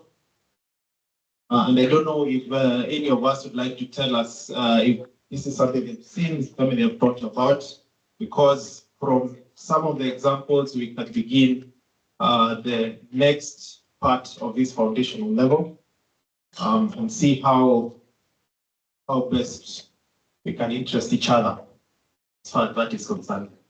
So, yeah, quick fire, any takers as far as these two questions are concerned. And just to note from we also have a very big online audience, over 600 people. So when you talk, even if maybe you're not someone who really projects their voice very much, or not someone who wants to talk with a lot of energy, all those aspects are clear.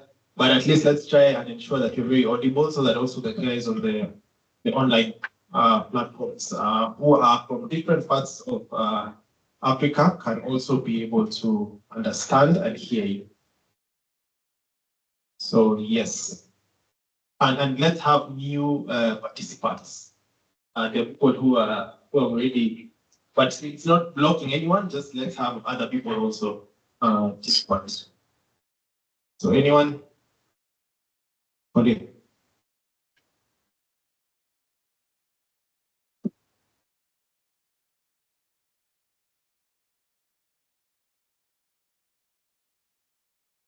I think I didn't mention this earlier, but previously I worked with the energy regulator, that's EPRA, and I want to say that they didn't really have climate data, but a data set that I wish that they had was data for the great emission factor, because a lot of companies want to go into green energy, and they also want to leverage the carbon market. but it's quite difficult because it's hard to tell that if I'm switching from the grid to, let's say, solar or wind, how much can I save for my upfront capital or for my operational costs if I was to leverage the carbon markets as well. So I think if Kenya had a solid grid emission factor, it would be quite helpful. Wonderful, wonderful. Solid emission factor. Grid emission factor, Yeah. solid grid emission. Yeah, that's wonderful.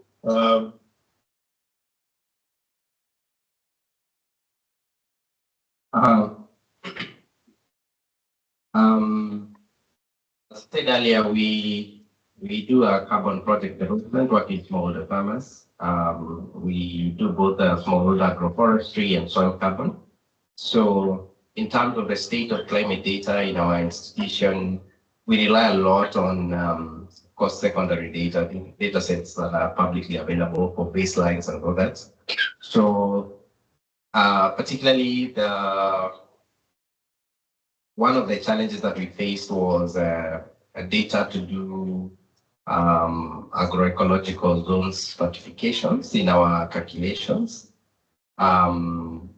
That data is not as robust and as readily available. We also had a challenge with the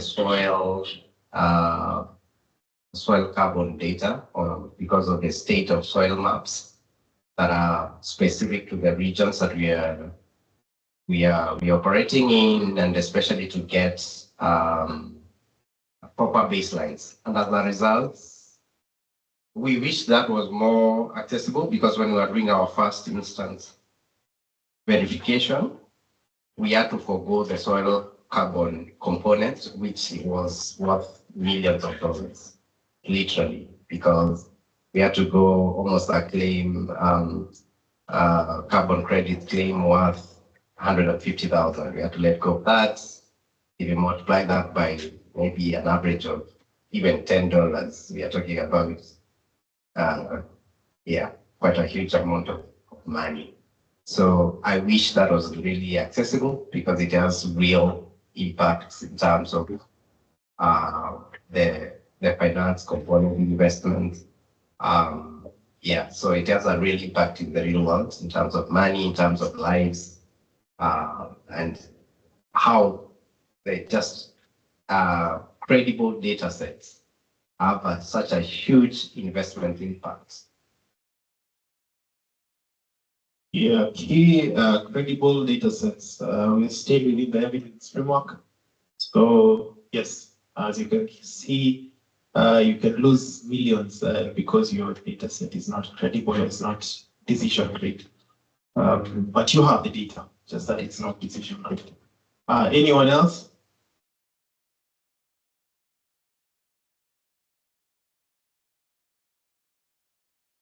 Yes, thank you very much. I think from previous assignment with PEPRA and UNEP and University of Nairobi, we were looking at vehicle emissions and the implication on public health and various policies that can be implemented for cleaner fleet of vehicles. And the standard of climate data was limiting. And one challenge we had was, for instance, how to estimate or attribute vehicle emissions to respiratory and cardiovascular disease, and quantify that in monetary terms, so that we could give a big figure to Treasury and government for policy implementation. That was a big challenge.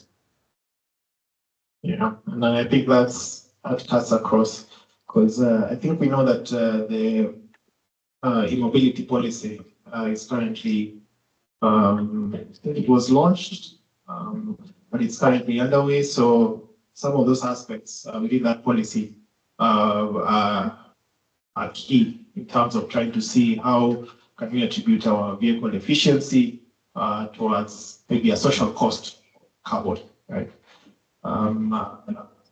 From as far as I know, the social cost of carbon is a factor that is sort of like factually distributed across different studies. And it depends on where you want to go. So if you go US, you have a figure for the total cost of carbon. Go to another country or another region, we have also another different cost of carbon. So from that perspective, attributing emissions to cardiovascular health and trying to see how those two interlink. That is a data set that I think is key, right? Is key in terms of decision making. Anyone else?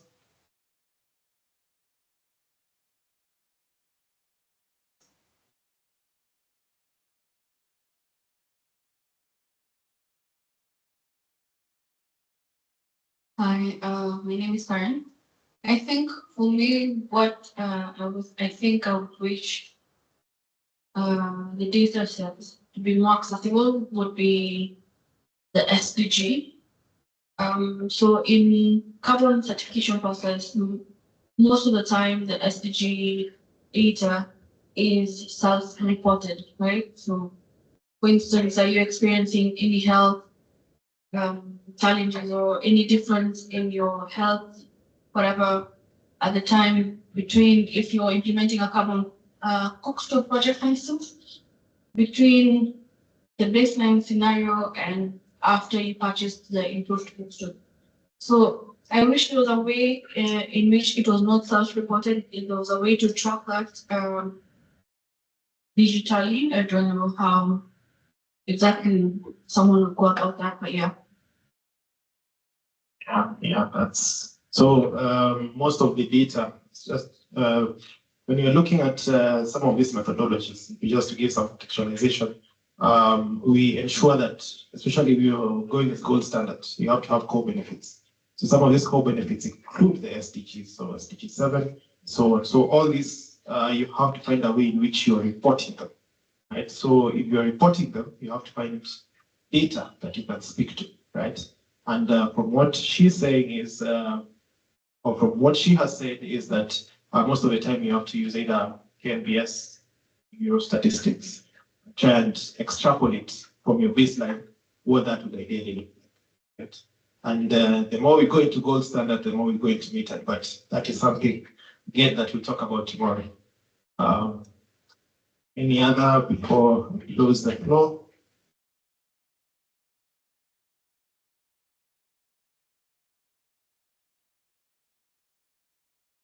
I work at a carbon offset reforestation project company focused on reforestation. And the data set I wish existed is land data, publicly accessible land data when selecting the sites for restoration. And this is in regards to land tenure and forests specifically, the community forests or gazetted forests, because at the moment you can't really work on gazetted forests. So wish there was publicly accessible data on community forests or even private forests. Thank you.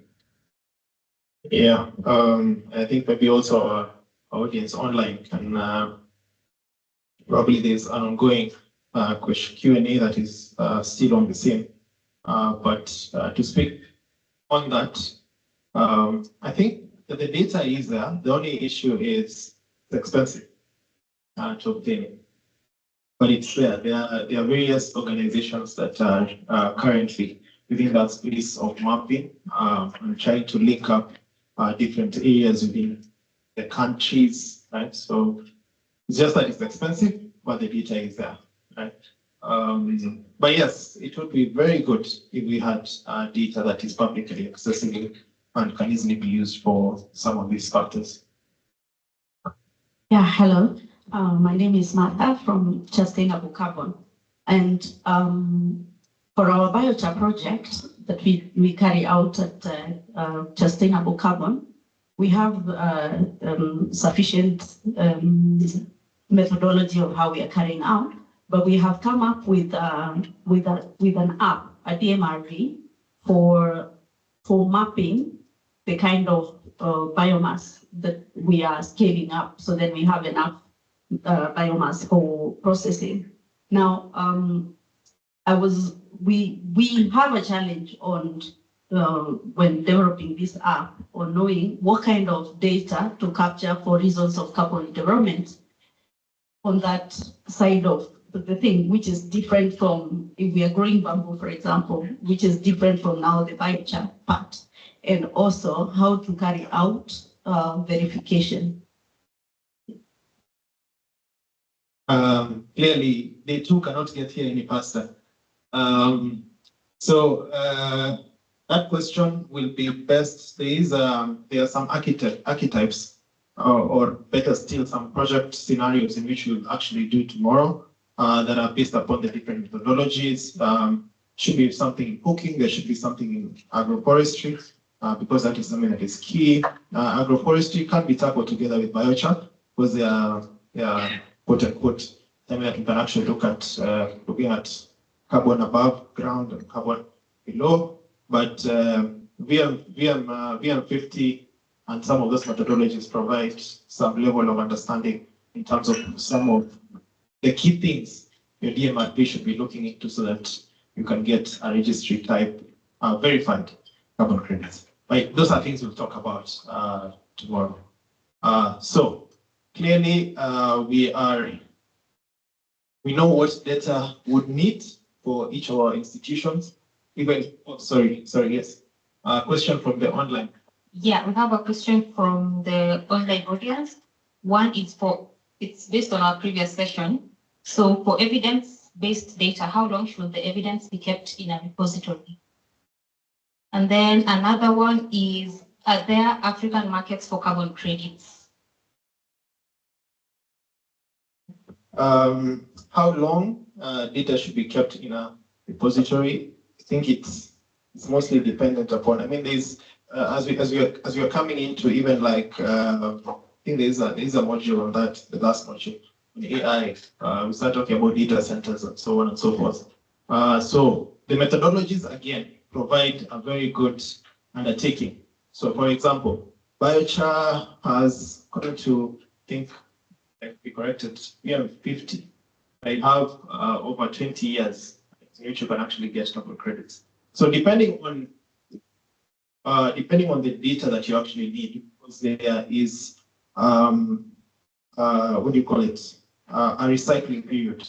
So after say 7 years, you have to go back and look through the project and see if this project is still viable for carbon credits. And through that, they also look at the technology that you have in place and all those things that are actually put within the project. So that helps you understand how long should I be able to keep my data for me to keep getting some of this carbon credit. Because at the very end of the day, we are not keeping data for data's sake, right? So we are keeping data for something. So that the reason why we are keeping some of this data is dependent upon what you want to obtain from this decision tree data.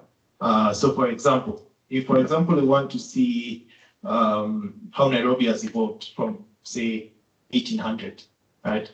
So the reason why I would keep that data to show the evolve of Nairobi from 1800, there has to be a very good reason, right? So culturally, maybe we can say we can keep it for forever, right?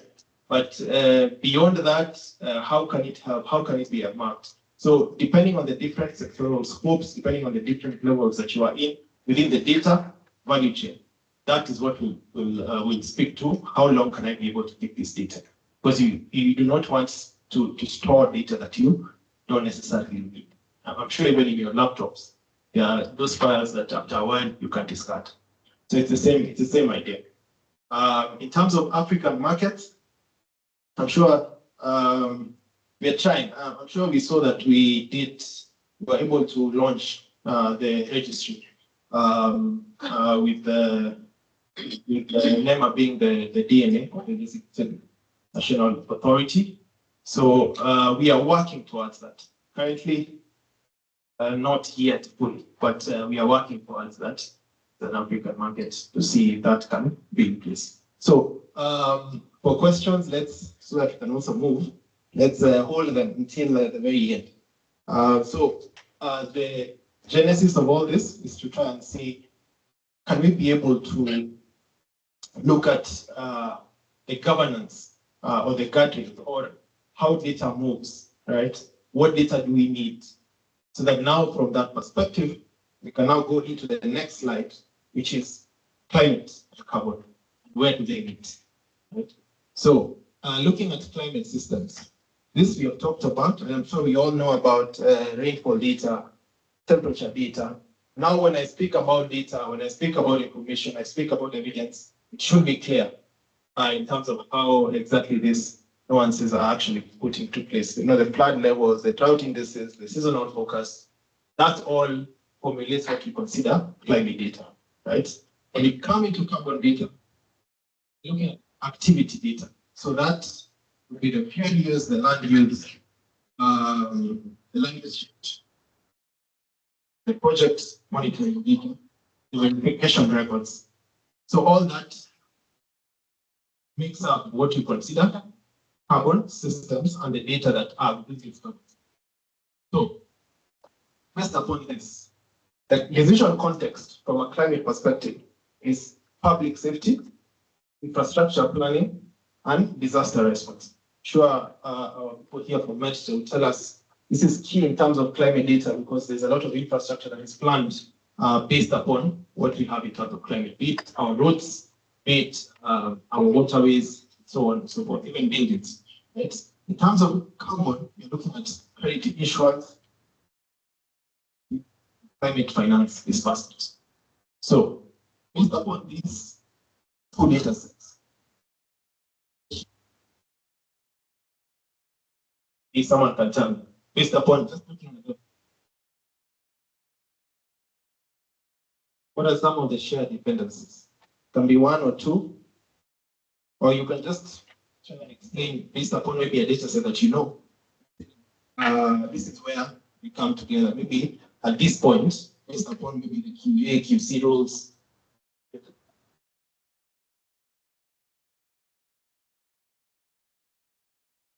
I would say when you talk about carbon systems and carbon markets, we're majorly dealing with climate change.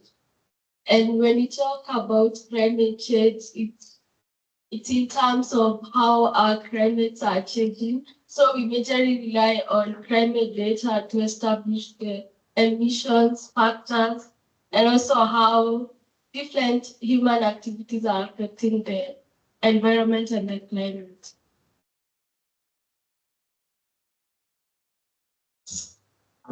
That's perfectly on point. So when you look at climate and carbon, I can't use Swahili because of our online audience, but it is like brother and sister, or mother and the daughter to some extent. Why? Because carbon systems depend on climate and environmental data. So if we do not have robust, well-monitored, well-reported, auditable, and all those things we're talking about in terms of evidence, and that's where they lie. So the shared dependencies, right? The evidence, right? So we all have to have these rules, we all have to have version, trusted data pipelines. Right? So what is the methodology? Accountability. We'll have to have institutional accountability. So upon that, carbon systems increasingly feed onto carbon risk, right? So they work hand in hand. So you cannot, for example, talk about. I want to see if I can use an example in carbon markets. You cannot, for example, talk about biochar or any of these perspectives within the carbon markets or agroforestry, all these perspectives within that without actually looking at the climate data and environmental data. Right? So all those will work hand in hand to ensure that you have a robust system that covers all patterns and nuances within the system. In terms of climate data, this is just the data that is recorded information about physical climate systems and human activities, and what the influence is and how they respond to it. So some of its sources really are sensor reading. In terms of administrative, those. Some of the model outputs look at the climate predictions, products focused in symbols, read or not measured, right? So this is just how we're thinking about data, how we've thought about the different nuances of data and carbon. Now looking at it from a climate data perspective, we have to try and see it, like how do you get it? What are some forms of it? What are some of the model outputs? So once you use it, what are some of the outputs that you expect as information? This is any questions so far? Or I move ahead, or we're feeling a bit and get a short icebreaker, 2 minutes. I usually take silence as consent.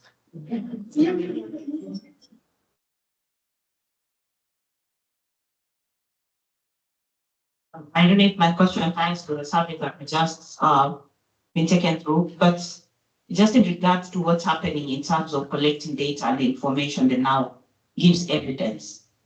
And I'm saying this because of the challenges we experience, especially in the bid to transition households from using biomass into cleaner solutions like electricity.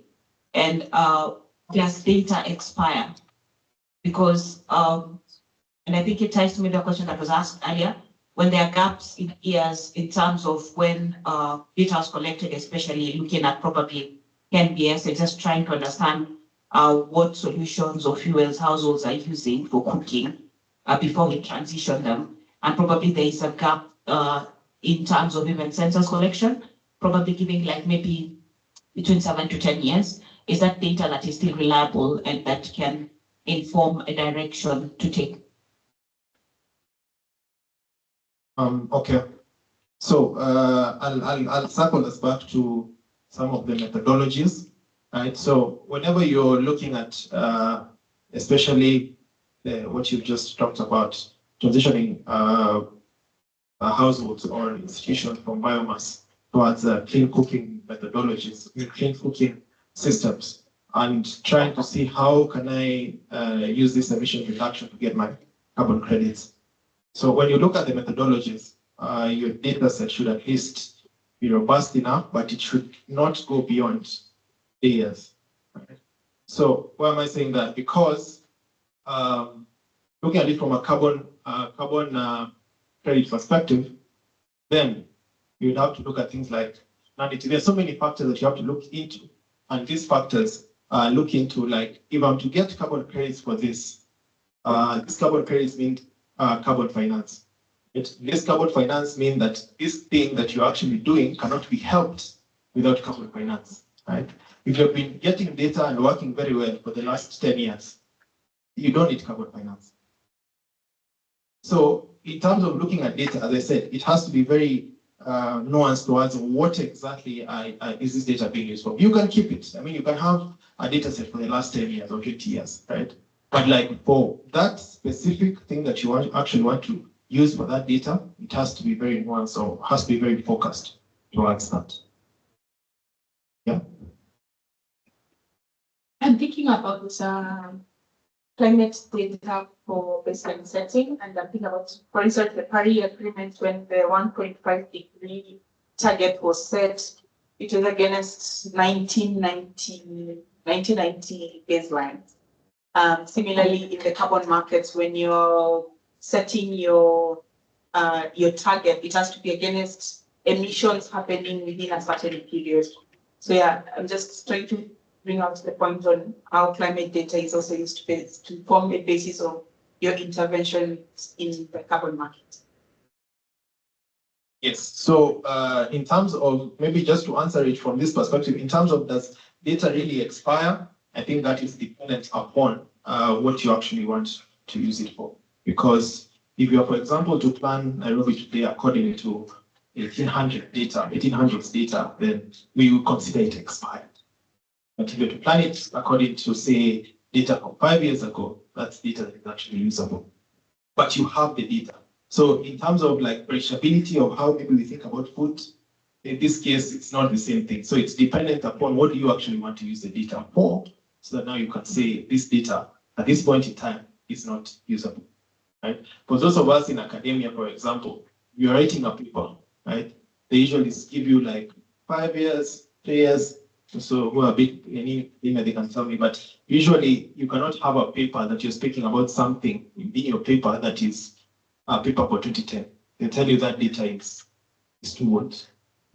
So you have to find a way in which you have the data, yes, but where is it being used and how accurate is it? How current is it? And does this what does this system require for it to actually be data that is important? We look also at the climate data chain. So this is just to what we've done before. We've looked at what is the climate data, right? Now, looking at it from as a chain perspective, from the point of collection to the point of cleaning, to the point where it becomes information, and lastly, to the point where it actually impacts decisions. What are some of those cross-cutting factors? So this is just a perspective that builds upon how climate data moves. Right?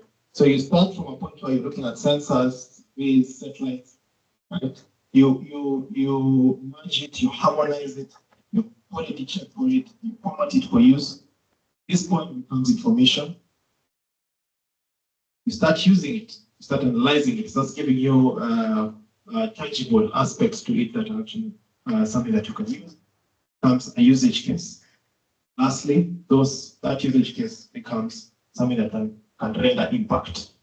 At that point, we are now looking at flood alerts. At that point, we're looking at evacuation orders. At that point, you're looking at credit issuance, and you're talking about carbon data. So in terms of cross-cutting factors, I said I'll talk about provenance. Provenance is more or less source. So origin of every. So for example, my colleague there talked about transitioning households or institutions from biomass towards clean cooking. If you're doing this project as an entity, this data has to have this. Where is it coming from? So which institutions are these? Which households are these, right? So that data has to be very keen on some of these aspects. Where is the data coming from? In terms of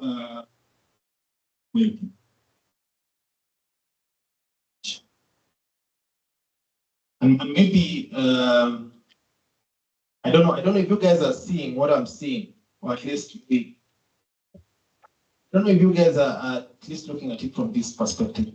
And this is more or less very interesting because what we are building here is this. That's ideally what we're trying to build. That's ideally what we're actually talking about. We talk about things brings that to life. Right? These are some of the processes they have to be. Because what an MRV is basically just evidence-based data. How do you track it? How do you collect it? Where does it go? So that's all about methodology. But this is just evidence data. In terms of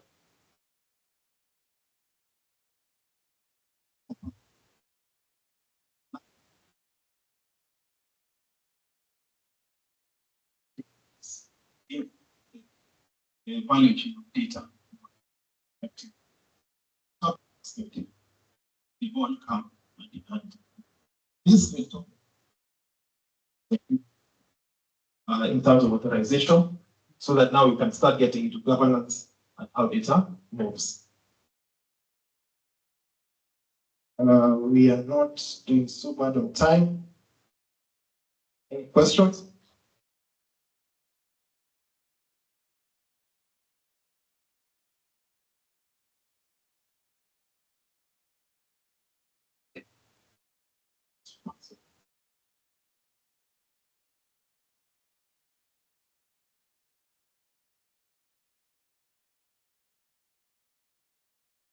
Just a quick one. I think the previous slide, you talked about climate data, and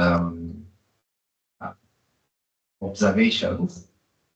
I'm just wondering, maybe it's just a moot question, but in the current age where there is a lot of the place for the collection of the climate data, does the traditional methods of climate data observation, it's really counting the day of sensors and satellites and all sorts of things, because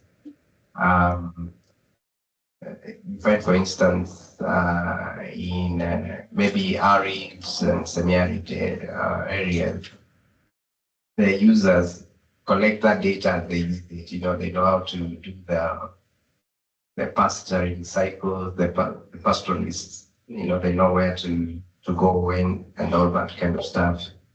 In this just age of tech, does that have a place in terms of just observations and collection of climate data?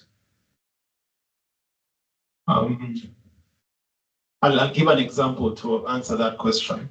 So one of us talked about not having data that can link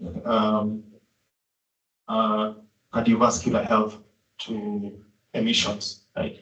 So I think we can say with some level of absoluteness that that data is sincerely very difficult to find, or at least to mostly be extrapolated, right? So based upon that, solely that, if we are to think about how we probably get that data, it should probably look like when we go through, say, all the hospitals, for example, in Nairobi, and look at how many people are actually coming in with like cardiovascular issues, respiratory issues, and try and sort of like ensure we can have another control model in a different county that we ideally look at in this county, how many, right? And then try and see how we can extrapolate and link up the emissions or the people in this county and the other county, and then this is how, right? So to answer your question, yes, we're in a world that a lot is changing in terms of observation. This year, I think most of the methodologies are all moving towards metered. They no one more or less wants samples, right? Sample data is no longer something that is actually being taken up. Everyone is going towards metered. By metered, we mean something that is giving a feedback in terms of data, right? They don't want you to go and start asking questions. That most of those methodologies are slowly being kicked out of the system. So there's a lot of changes that are happening that are moving away from observations, but in some cases, there are still some linkages that have to be there because policy has to be driven by something. Policy has to move, decisions still have to be made, right? And they have to have, as you were calling it, some evidence background, some methodology that was used, some information that was tracked, right? So these are some of the nuances that are still there, but they are changing based upon how technology is moving and how people are better placed to collect data and how best they actually collecting this data.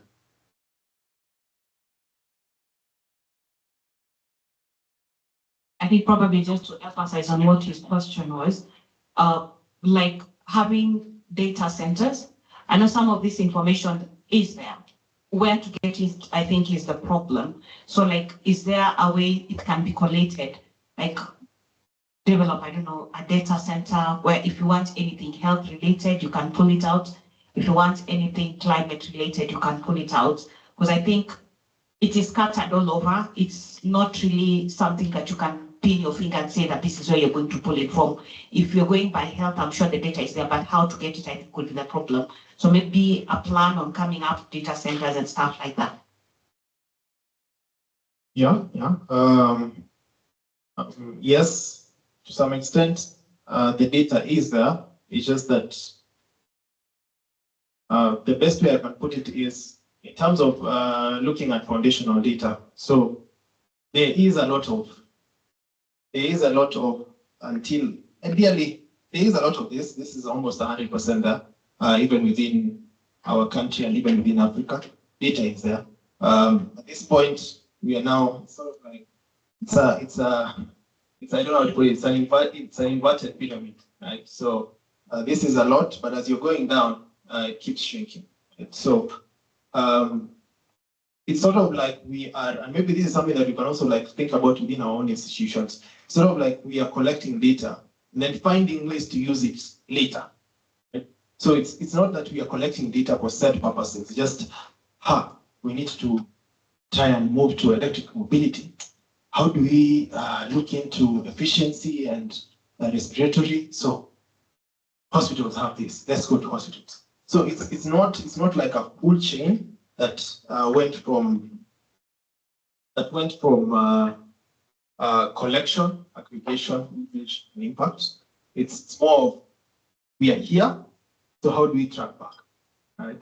So that's some of the would say issues or systems that we as data practitioners, we as climate practitioners, we as environmental practitioners need to look at in terms of how do we ensure that data moves in this direction or not. We need to elicit this impact. So where can we get the data, right? So you start from there, you get the data, and also based upon that, you guys can see it, is that there are a lot of silos, right? I think even just us in this room, there are some of us who have collected the same data from the same places, and we have used it for different purposes, right? So I need, for example, to collect school data. I'll do my own school data. Someone else needs to collect school data, they'll do their own school data, right? So those systems are not in place in terms of how can we, as she puts it, have a centralized location whereby if I need school data, this is where I can get it. And sadly, it is there.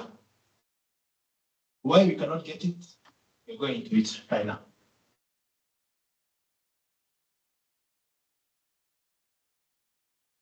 And I think we need an icebreaker. One of my colleagues will do a short icebreaker after the question. I'll take the question. Okay, allow me to ask you this based on the technological view. You said that we have modern technologies evolving in terms of data collection. And previously we said that we have predictive models for data outputs and ground observations. So if we have a scenario whereby the two have conflicts, which one has merit in terms of credit? Okay, I'm asking in terms of methodological view, whereby you say we have modern technologies in terms of predicting, that is the projection part of it, and comparing with the ground observed data. And in scenario whereby we have conflicts between the two, which one has more weight?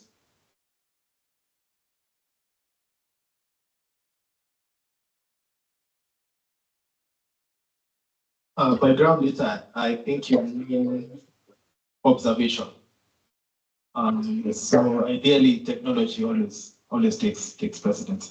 Why? Because the things that we're talking about, it is versioned, it is time-stamped, there is a clear methodology of how it was obtained, right? So all those factors are there, but if it was observed by myself, I have the knowledge in my head in terms of how that came to be, but if I'm not able to track it as well as technology does, then that data that I have, as I said, becomes more or less rumors.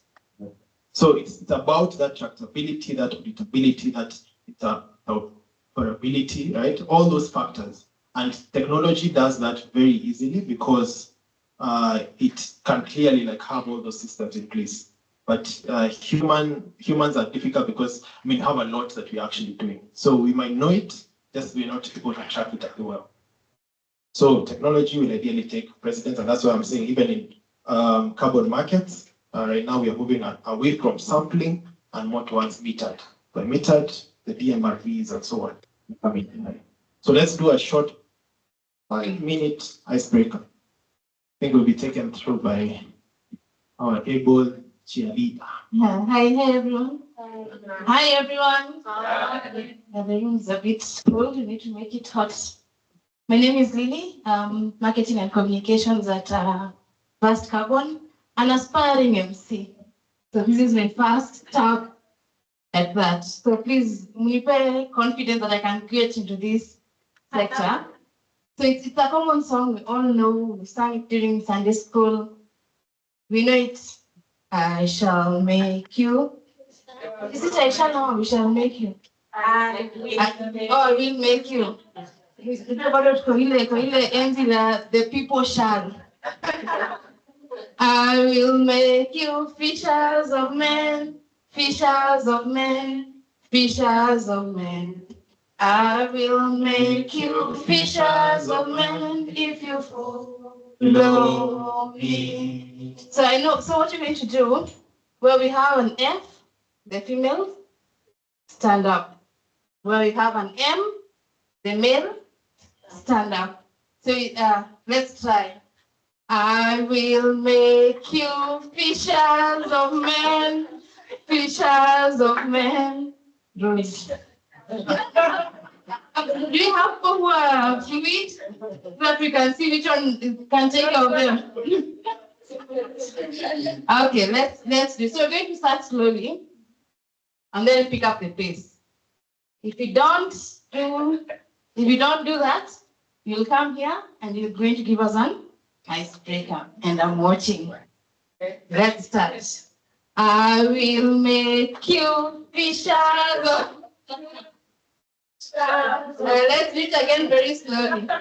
I will make you fishers of men, fishers of men, fishers of men. I will make you fishers of men if you follow me. If you follow me, if you follow me, now fast. I will make you fishers of men, fishers of men.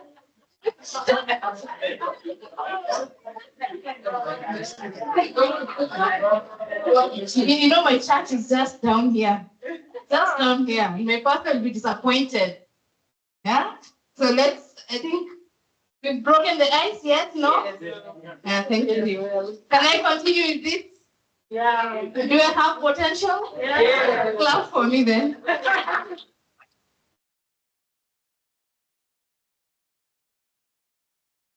I think the human brain is interesting because I could see you just stand. You're just like, no, I don't need the stress of up and down. Let me just stand.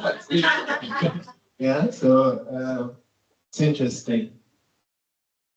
So going back to some of the things that we were talking about, we were looking at that question of the data is there, but we cannot obtain the data. So before we get into that, this is just a showcase of some of what we would consider evidence hierarchy when you're looking at data. So at level 1, you're looking at the weakest, right? So these are narrative reports. These are useful for context, citable as primary sources. So I'm sure all of us have written a paper or written something, right, that you have been able to cite a given source. So it would be very difficult to cite, for example, something someone said sometime maybe on the roadside. And so that's what we're talking about in terms of narrative reports. So these are just reports that, for example, you cannot cite that as evidence kind of data. You can cite it as information, something that I had, but you cannot probably cite that as evidence type of data. In terms of administrative records, these are forms, permits, registry. So they're verifiable, so no audit trail. So we talked about auditing. Auditing is key. How was that data obtained, right? So if you're working, for example, I don't know if any of you have tried to get birth certificates. I have. You've tried to get birth certificates from, I think it's Bishop House or Huduma Center, one of those places. This sometimes is very difficult because you might find, if, for example, the child was born in a different county, for that audit trail to get to you, you'd rather even just go to that county. It becomes much easier for you to just go back to that county for you to get it. So these are some of the issues that we have with administrative records. So they're there, they're verifiable, mean it is set, that is the truth, it is a fact, but there's no audit trail. We don't know where, who audited what, where it passed through. So that is a bit murky in terms of data. And that's why that sits at level 2. It's not the weakest, but it's also weak. Instrumental measurements, level 3. So this is sensor data, field surveys, they're strong, but processing is needed. So you cannot take something off Kobo toolbox and just put it in a publishable document, for example. You need to be able to process that data, ensure that it is at a level which it can be used as evidence. Otherwise, it's just be full of errors and you just propagate that moving forward, which is not what we would want. So level 4 and level 5, this is what we are calling evidence, decision grade kind of data. And so they are verifiable data sets. They've been QA, they've been checked, they've been versioned. There's provenance documentation, there's reproducibility. So that data can ideally be used for evidence. Lastly, the strongest audit-ready evidence package. So it has all the elements that we were talking about: chain of custody, verification, version, signed, all those things are there. So at that point in time, this is data, its strongest evidence potential. And right here is where we need our carbon, is what the verification bodies are looking for in terms of registries and so on and so forth. So they're looking at data at that level, that it has all those pointers to ensure that this data is evidence grade or decision grade. I won't take questions now, but I can take them later. Maybe a question for you guys. At maybe your institutional level, what would you say? Okay, you can take this question. At your institutional level, what would you say the data that you have or the data that you share, at what level does it reach consistently? So you share data, you work with data, you take in data, you do what it is you do with data, right? At the point where you're actually like providing it to someone else and so on and so forth, or at the point where you're using it for something, what point does it even have? Right? So we can hold on to that thought and come back to it. It's something to think about. Maybe most of that, it's all in PDFs, so on, but that's something that you can think about.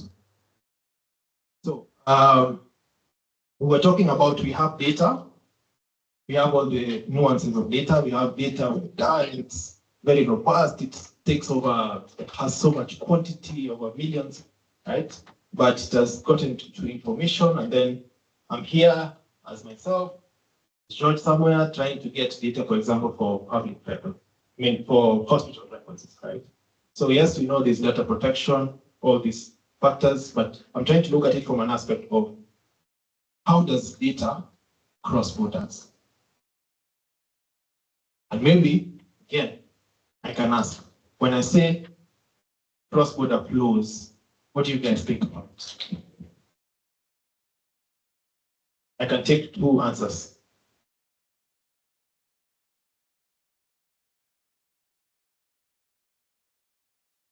I'm thinking either between countries or between organizations. That's on the money. So that's the truth. When we talk about cross-border flows, we are talking about data crossing, not just countries, but crossing also institutions. Right? Now, to answer the question that you're talking about, we have data, but I myself, where I am, I might not be able to find that data. So we find that there's many siloed people there are many siloed people collecting data, the same data for that matter, but what that speaks to is this, speaks to cross-border flows. So if, for example, we're looking at the network transfer of data between countries, this is usually technically possible, right? But issue of authorization, delays, ownership ambiguity, format incompatibility, and missing metadata. So these are what we are calling sort of like handoff issues. Like before I hand off data to the next institution, before I hand off data to the next country, what are some of the things that I have to think about within this data, so that I can say this data is at an evidence grade and such that it can be used by other people within the chain, right? So every flow process that leads to one governance boundary. The governance boundaries, we are now talking about some of those kind of issues that are between institutions, between countries. Right? The data is not, for example, if we are to get data from, say, the US to Kenya, for example, there are some key things that ideally would not fit our system.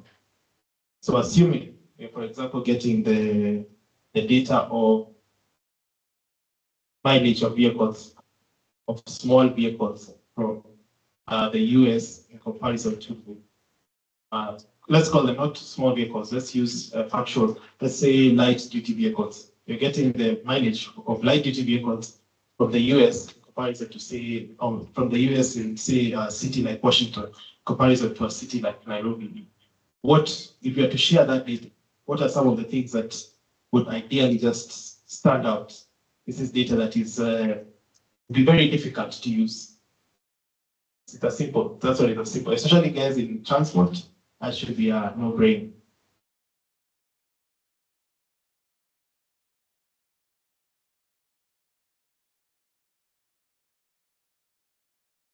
Covered behavior and covered patterns. Infrastructure, spatial context. Yes, the spatial context, the travel behaviors, yes, for sure they'll be different, because I mean we're looking at a superpower with cheaper fuel and so on and so forth. So ideally you'll find the LDVs there may travel a bit more than they would travel here, or not. That is bound to be something someone can look into. But what I was actually looking for is that how they measure speed in the US and how they measure speed here is very different. Right? So they use miles per hour, we use kilometers per hour. So looking at that from a point of format incompatibility. So you can take in the data and say, I'm going to use this data, but if you do not format the data correctly, you might find the data that you actually have has missed a step within that cross-border flow. Right? So these flows may lead to we'd call them delays, and these delays, in a nutshell, lead to the impact is felt at the very end of it. So at that point is where we come to this. It's called the East African resilience.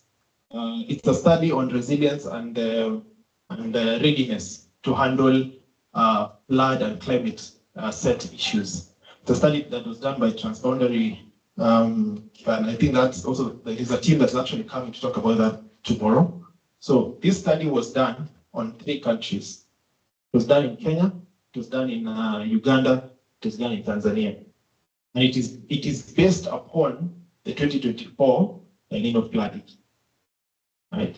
So from this study, the sensor data observation, right? It was found out that this upstream data takes 24 hours to reach country responders in Kenya. So for example, in Kenya, and I think we'll talk about that later, in Kenya, Tanzania, and Uganda, the water basins are fairly similar. Right? So if it rains, for example, in our neighbors here down south, there are some impacts that will be felt here, right? Some slight impacts, maybe slight, depending on how far down they are or how far south it is. And some of these impacts will be felt all the way, right? So based upon that by itself, this study showed that there was a 24-hour delay between when the data was actually collected to the point whereby alerters got the information that there is this climate emergency that is actually coming in, and you need to start alerting, you need to start doing something about it. And that was because of what? Owner ambiguity, format incompatibility, missing metadata, authorization delays, right? So the question 2, we have the data, but I, as a singular person, will not be able to get it. Why? Will not be able to get it because there is something within this border, within this boundary, that is making it more difficult for you to actually get it. And that is something that it cannot be realized by, say, one person or 2 people. It's something that we all have to look at within our institutions. How do we move data from this set department to this other set department? What are some of those blockers? How can we ensure that there's some seamless movability of data from point A to point B? What are some of those guidelines that we can put into place to ensure that data can easily move from point A to point B? Because if I'm coming to you asking for data, I'm not doing it unless maybe you're ChatGPT or Anthropic or any of these people who just want data for the sake of data, right? But I'm not coming to you so that I can just obtain data to keep it. I'm coming to you because that data has an impact level. Right? So how do we move? Right? So common governance flow failures, delays, conflict communications, missing ownership, non-standard codes. So those are some of the issues that are very common in terms of how data can, the blockers of why data cannot be moved. I don't move because of some of these things. Maybe a practical implication is maybe designing for cross-border data fixing and governance handles, not just building APIs. Now, what do I mean by that? I mean that we are talked about, we have an impact, we need data. So we start from impact and then move backwards to how can we get this data. But if you start with, I need to make this data robust enough, then you will build for this. You will not just build an API. By API, I mean just these platforms, web platforms, applications, right? You're just building up an application that shows data, right? And your goal is we can use this for this impact. But if you build data platforms that are not that require these governance handoffs, right? They ensure that some of these things are actually onboarded, and it becomes something that is evidence-based, something that can easily move from institution to institution, something that ensures that privacy is kept up with, and not something that you once you ask for it, you're like, let's remove this part, let's remove this other part. That's a delay. That delay down the line in terms of impact becomes problematic. Right. So I don't. That's something I think that is very, very important in terms of looking at governance and how data flows from point A to point B, be it within a country, be it within institutions. So we have to build systems whereby data comes first, and we build data around governance handoffs. How do we move data? How does data flow? So on. So that makes it very, very important in terms of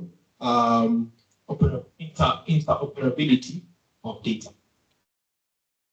So initially asked the question of, in terms of how you guys take in data, how you guys use data, at what level in terms of evidence and hierarchy does it usually consistently fall? Because if it falls at level 4, governance issue will be taken care of.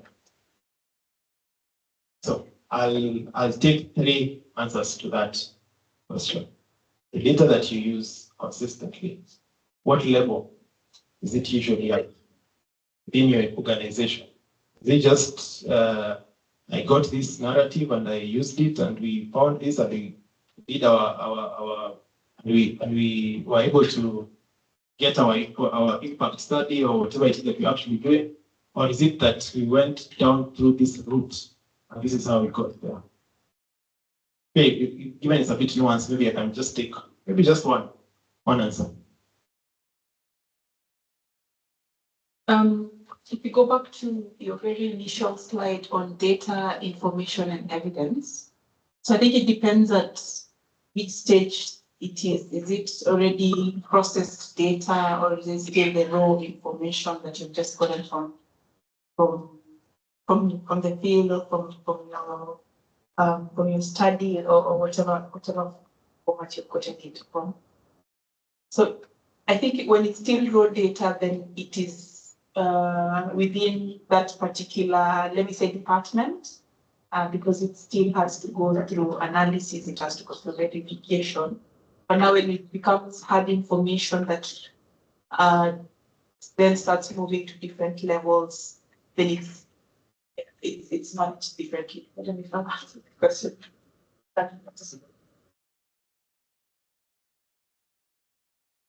I think for organization, it could be a hybrid where you are required to at times do research and collect data manually when you're doing FGDs and stuff like that. But also hybrid because you can get data that has already been verified. If you're working with the, say, guys like MEX, you're working with KNBS and any other data that you're looking for. If you're looking for cooking kind of formats that have been there, power consumption, fuel usage and all that. So it could be a hybrid of both, either verified or not verified, but the not verified sort of drives you to see where things are at that particular time. The verified one is more to ground what has been established. So then to help you make a decision that is more informed. Yes, to some extent, we all use data depending, she said, in terms of the hybridization of how data is used, because it is used at whatever level we take it in, depending on the departmental impact that is required at that specific level. And here we just now looking at it based upon just that that understanding that how we handle data is reactive. It's not proactive, right? So we do not, and that's the difference between governance and compliance, ideally, right? So compliance is meeting external rules, right? So you're submitting the forms, you're submitting meetings in time. Data formats are set in a certain way, right? When you're looking at governance, there are internal decision rights. There are stewards who take up accountability. There are risk controls, there are quality and ownership metrics, right? So how you, as an institution, how you look at data, it could be from a compliance perspective. So this data has met these compliance metrics, right? Or it could be from a governance perspective, which is more proactive. Because compliance without governance just reports by this person, their quality gap, their disclosed, their errors sort of persist. So it's like if you're meant to meet a set timeline to deliver some set piece of quantitative or qualitative data set, right? You just let me meet that set timeline. But if there are governance thresholds around meeting that compliance, right? So there's a QA. That data has to go through QA. There is someone who owns that data. So your name has to be held accountable about that data that you're actually presenting, right? There are decision rights, internal and maybe even external, right? So what are some of the decisions that have to go through before that data actually passes through the right metric? So that's the difference between governance and compliance. Right? Also, governance without compliance, internal obligations are missed. So yes, you can have a lot of QAs about the data. Ensure the data is robust. It has passed all the QA gates or QC gates, whatever it is that you may have. But you do not have timeline for it, then it doesn't really help anyone. Right? So compliance allows for an externality of the data that you actually have, and governance allows for an internal kind of obligation metric of what that data you have means from a company perspective, institution perspective, country perspective. And both of them have to work together. So when you're looking at, for example, MRV notification, so it requires both in terms of compliance It also requires governance. Compliance, MRV, for example, will require you to be able to show.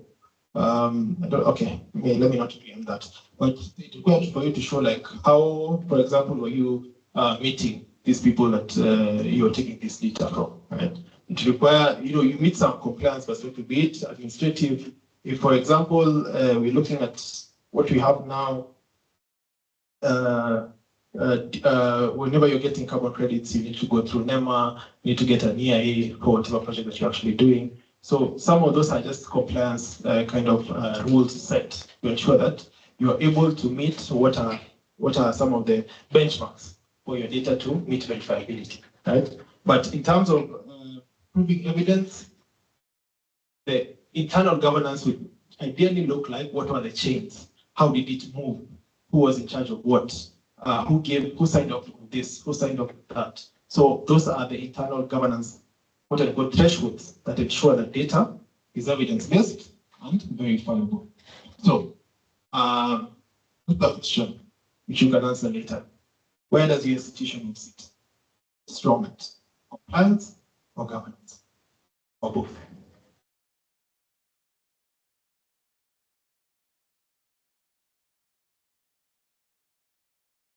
So this is just trying to look at it from an owner perspective, steward, custodian. Looking at each of them, when do they actually play a role? So the owner holds accountability for the data set. The custodian operates the infrastructure. The steward defines the data set. In terms of failure, one person probably. I think that's very common. So I own the data. I am the one working with the data who defines what the data is about. So it is all on me. But in actual sense, it should be someone who owns it. And this is the said person who would say this data is actually verifiable. The custodian is the person who operates it. And there's also a steward who defines the data set. What does it do? Right. So an example, for forest cover data set, the owner, Climate Directorate. The steward, Kenya Forest Service. The custodian could be KMD, Kenya Met Department. The producer could be remote sensing team and so on. So data needs to have a very clear outlook of who owns it, who's operating it, who can define it, who's using it for a set purpose. So these are some of the key issues. These are some of the key issues that we need to also look into. So we are almost out of time. So I'll walk through this transboundary climate data sharing. So for example, we talked about, let's start from this point. So this is the study that is spoken about the East African readiness resilience platform that was done by Transboundary. So we look at some of the major rivers. So if it, for example, rains, for example, here in Tanzania, there are some effects that will be felt in the southern part. If it has an effect here in northern, there's some effects that will be felt on that. Same with the Indian Ocean and some of the effects that will actually be felt on that. So major river basins cross national borders. And at the same affect flood risk cascades downstream across jurisdictions and the impacts national response capacity. So this was one that was actually done for 2024 in the African readiness early warning. And what that ideally looked like if data was kept bounded in the right sense, even evidence-based in terms of how it was shared. But because of issues of, as we talked about the governance issues, delays happened, right? 24-hour delays of data sets that, for example, this has happened in southern Tanzania. So you cannot even have enough time to ensure that you prepare for it before it gets there, right? And that's from a border perspective. Now we also have to look at it from an institutional perspective, right? So again, that's just a bit more neat. Lastly, now we're looking at failure patterns. What are some of the failure patterns when you're looking at transboundary climate data sharing, right? So you can collect it, you can process it, but the failure pattern is always at this point. How can it be shared? Right? So, for example, if you were to look at that study by itself, there was no SOP for emergency release. There are different taxonomies in coding. Missing metadata. Data arrived without time. So it was just someone shares for you a data set, PDFs, shares with you a PDF, tells you to extract the data from it. So at this point, cross-border, the boundaries of different borders. But from an institutional perspective, how do we share our data? What is this data? Do we have SOPs for that we can actually looking into? Who owns it? Who operates it? All this factorization needs to be put into place to ensure that we are sharing more or less military grade kind of data that is so good that no question can be asked about it. Why is this important? Because that's what we need. We're looking at carbon markets, we're looking at carbon credits. We need data that is verifiable, auditable, operatable, and double at all levels. So I think with that, I have finished this session on data and governance and what that looks like from a facilitator point of view. Before we go into, there will be a very short break, then now we'll go into digital. We were basically just trying to look at data from a foundational perspective. What is data? How is it used? What are some of its failure patterns? How do we operate it in between institutions, countries? What are some of the studies that have been done to show some of these issues? Now we'll go into digital. Unless we have any questions, but we can have a short bathroom break and then we can come back to it.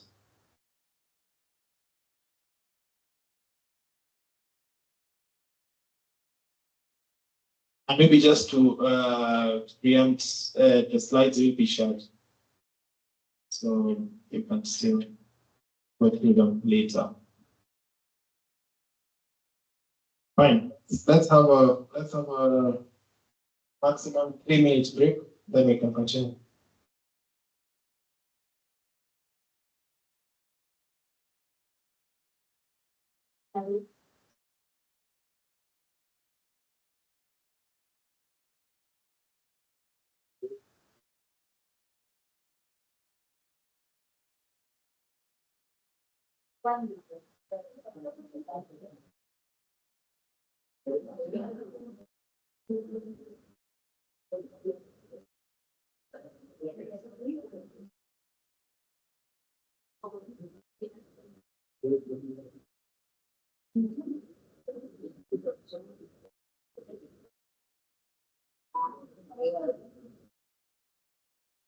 Oh, okay. Well, next weekend, please. Yeah.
Okay, sorry for that. We're trying to set up on our end. So I don't want to get into your lunchtime, and I'm saying we are 10 minutes towards me getting into your lunchtime. So everything else I've talked about before is now trying to think about it in a digital perspective. So here we're just trying to look at it. I was talking about APIs and the system, right? So this is purely just saying governance and compliance. What a system must do, what are these layers, core functions, right, of a system, what architecture matters, climate data, maturity model, interoperability, pipeline design and tool selection, and having a knowledge technical point. So it is just trying to look at it from if I'm building, there was a question of there between observation and technology. So if I'm doing it for digital, what are some of these architectures that are very paramount for them to actually be there? First, to say that this data can pass this evidence check, right?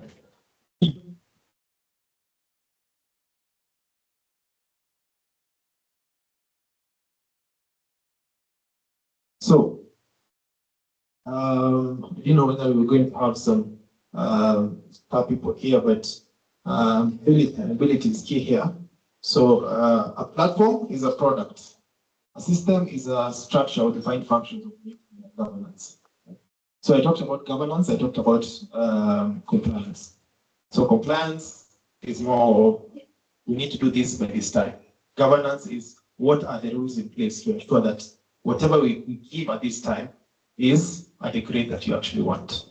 So if we were to think about that in terms of a vehicle, the vehicle is a platform, but how it works is the system, and that's the engine, right?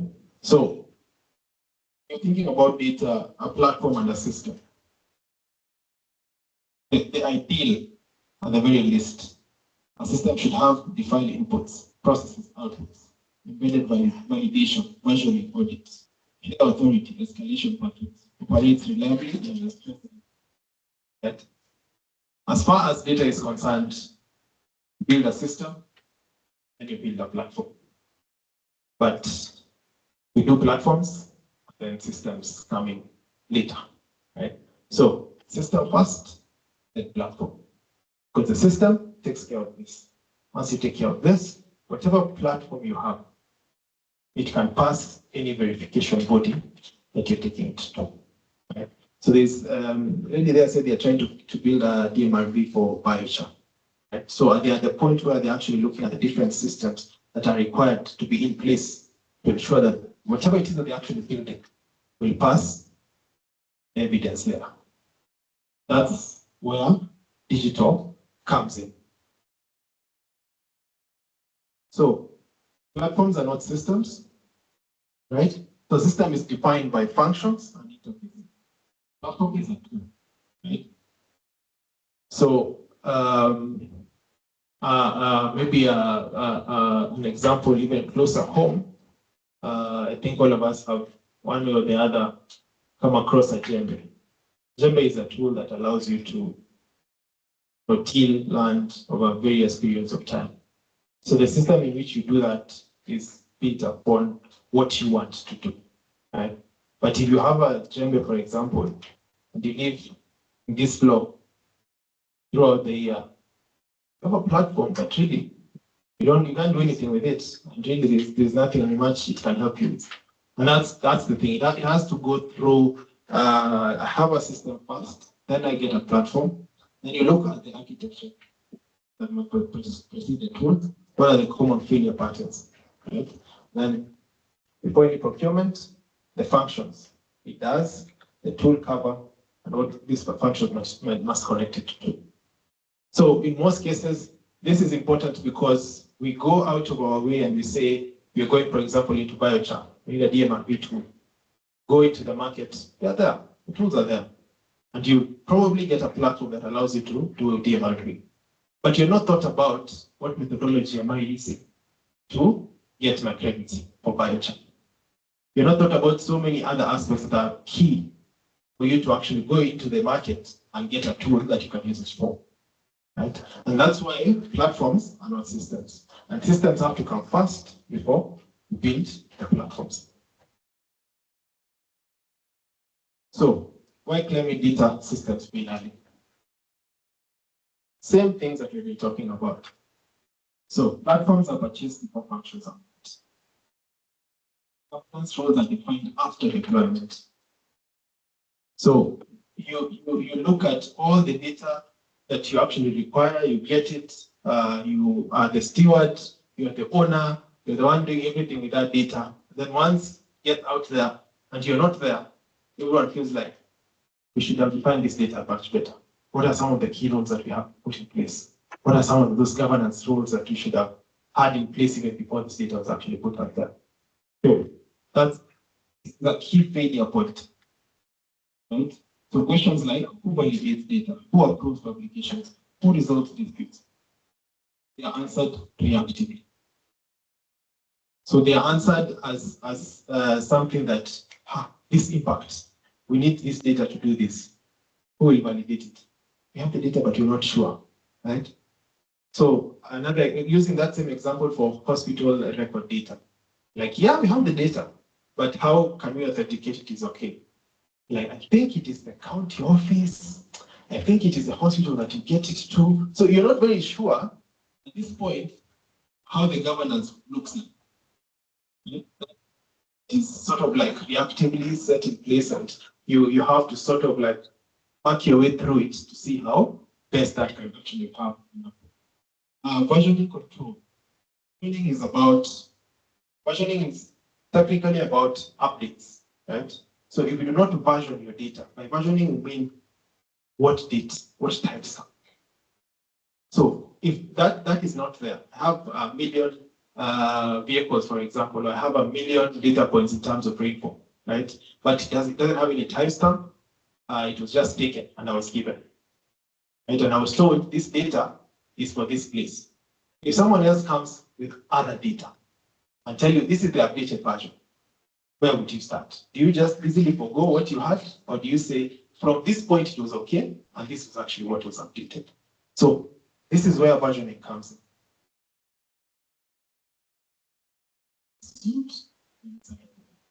So we assume updated, that's the one I'm using. The most updated one is the best version of the data, so that's what I need. But there's no point in time where it is actually, this was done on this date.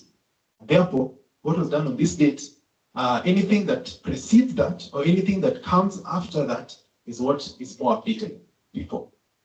It's an assumption we usually make, right?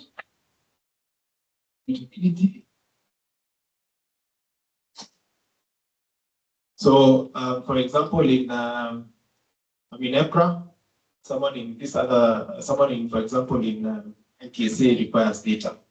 So let's sit down, let's see what you need. Let's see what you need and see what you can give you from where we are.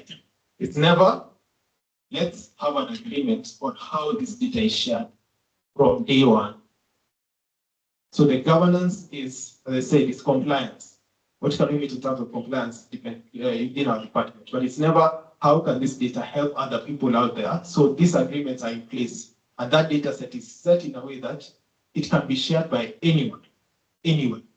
We do not have to sit down and start asking what part of that data can I remove? What exactly do you need within that data? That's the difference between a system and a platform, as far as digital is concerned. So the system is built in this order. Buy the tool, deploy, discover gaps, patch, repeat.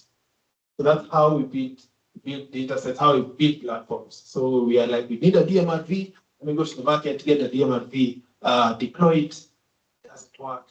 Let's go back, let's repeat. So the silos keep going, the silos keep continuing. Why? Because we are not cognizant enough to start from a governance perspective, build a system, and then get to a point where we actually build the platforms that help this data grow. So just a small institutional scenario here. So an institution procures a national climate data platform. The demo works beautifully, dashboards, maps, experts. But 6 months later, the final team realized different departments upload data validation threshold. There's no version history. Report for the institution for any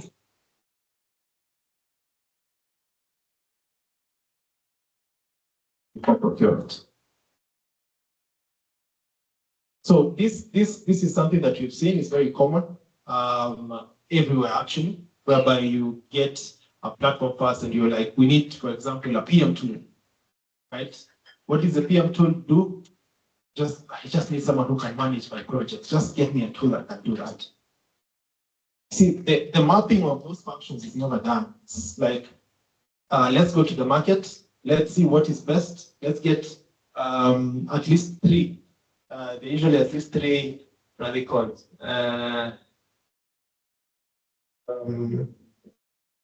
Vendors or people who can actually like provide this platform to us. Get at least 3 quotations. Once you get these 3 quotations, you're like, this is the best quotation. Let's go with that. So same thing. Very good data platform. But 6 months down the line, they're like, everyone is uploading things the way they want. This thing is not helping us. So instead of the tool becoming something that helps you move and helps you move faster, because ideally that's what digital is supposed to do, it becomes a tool where it just creates the chaos, makes things even more difficult to understand. So, question from the institutions. It's a question you can take even just after lunch.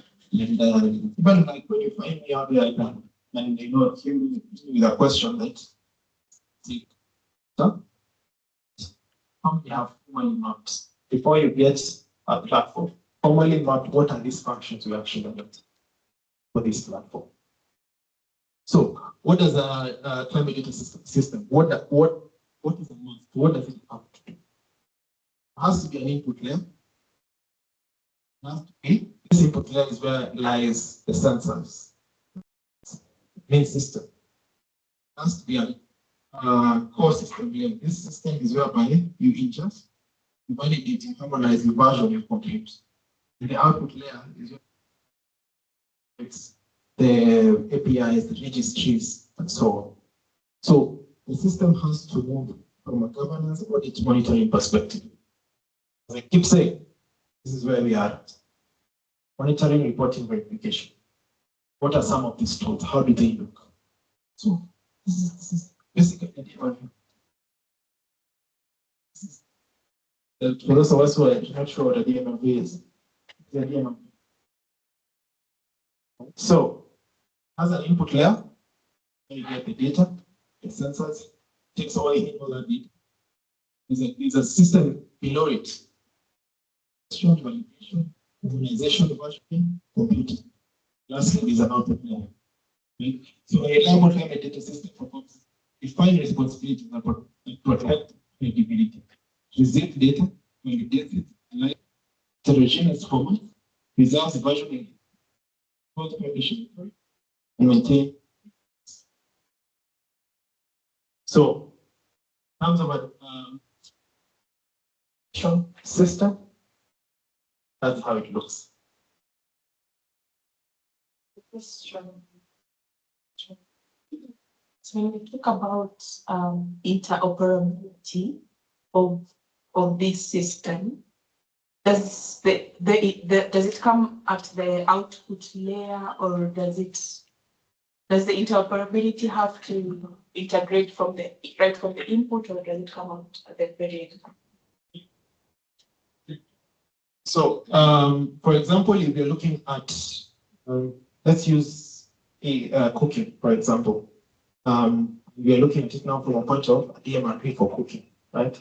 So, I've been saying that I may need data for schools, but the data is already there. And someone else has already taken in the data and done something with it. Just that in most cases, you find that I also have to go to schools and take in the data, right? But for example, if this layer is already set in place, this layer is already set in place, and this is already set in place. I have done institutional cooking, for example, in Kenya. I have collected the data for schools. I have my input layer set out and ready. I've done my core system. I've validated the data. I've harmonized the data. I've completed it. And lastly, I have my dashboard. What shows the data that I actually took in and some of the key elements that are actually, or parameters that I'm actually looking into. If I'm, for example, to go to Uganda, all I need is a change in this. So I'll just go there and say, give me school data. Once you give me school data, I just come and put it here. So I put it here, it automatically gives me what I actually need. And if you're looking at it from a registry's point of view, a private registry versus a national registry, the private registry has its program in place and methodologies that it's set in place. Whereas a national registry, for example, the Kenya National Registry, at what point these two registries be interoperable? As of now, because we don't have, let's use Kenya. We don't have Kenyan markets for carbon, right? What the Kenya National Carbon Registry does, it mirrors the other registries. So that we can be able to now look at things like Article 6, which now go into like ITMOs. Anyway, all those things we talked about tomorrow. But most of what we have like within our national outlook mirrors what you have at a global perspective. So the global perspective is, call it Semakui, if I can use that. It's what is the standard, right? The standard. Then what Kenya does is tries to ensure that it's not double accounting. I can use that. I do not have a project that I am doing my own carbon credits, and then someone else has a similar project within the same area that they're doing carbon counting. Then it's all of us go to the global point and say, we are providing carbon eradication or carbon emission reduction from this point. So that's the biggest layer that the national registry generally does. Right? So to answer your question, sometimes it's a change of this. Most of the time it's a change of the input layer. Because this does not change. It only changes dependent on what data that you actually have.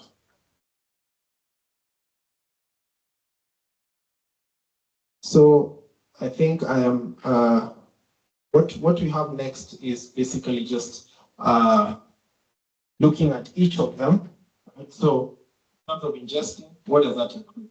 I think that is something that we have gone through, right? So it includes data, source systems, provenance. When you're looking at validating, when you're looking at harmonization, so all these will be what you call it, right? Before you do publishing, and then you also have, these are what you call a cross-cutting, right? So access control in terms of organization, monitoring, and incident response, right? So I'm looking at the time and I'm saying more or less within your lunch hour, but the goal, we can do a small recap after lunch. The goal behind digital is to try and mirror most of those ideologies we were talking about earlier and try and ensure whatever systems you're creating, they're not just platforms that are just being sourced from the market, being put into place, but these systems are robust enough to ensure we have an operational flow of what that looks like, right? Yes, so yes, ingesting, harmonizing, what happens when function is missing, what climate data system carries higher consequence, climate data system maturity model, interpretability. Yeah, so I think we can start from this point once you actually just come back. We do a short, roughly 5 minutes to ensure that this is well captured, but the whole idea behind digital is to try and mirror some of the key aspects that we were talking about earlier and ensure that from a digital perspective, we can be able to get evidence-based kind of data, and data that actually can be versioned in a way that when you're talking about global standards, yes.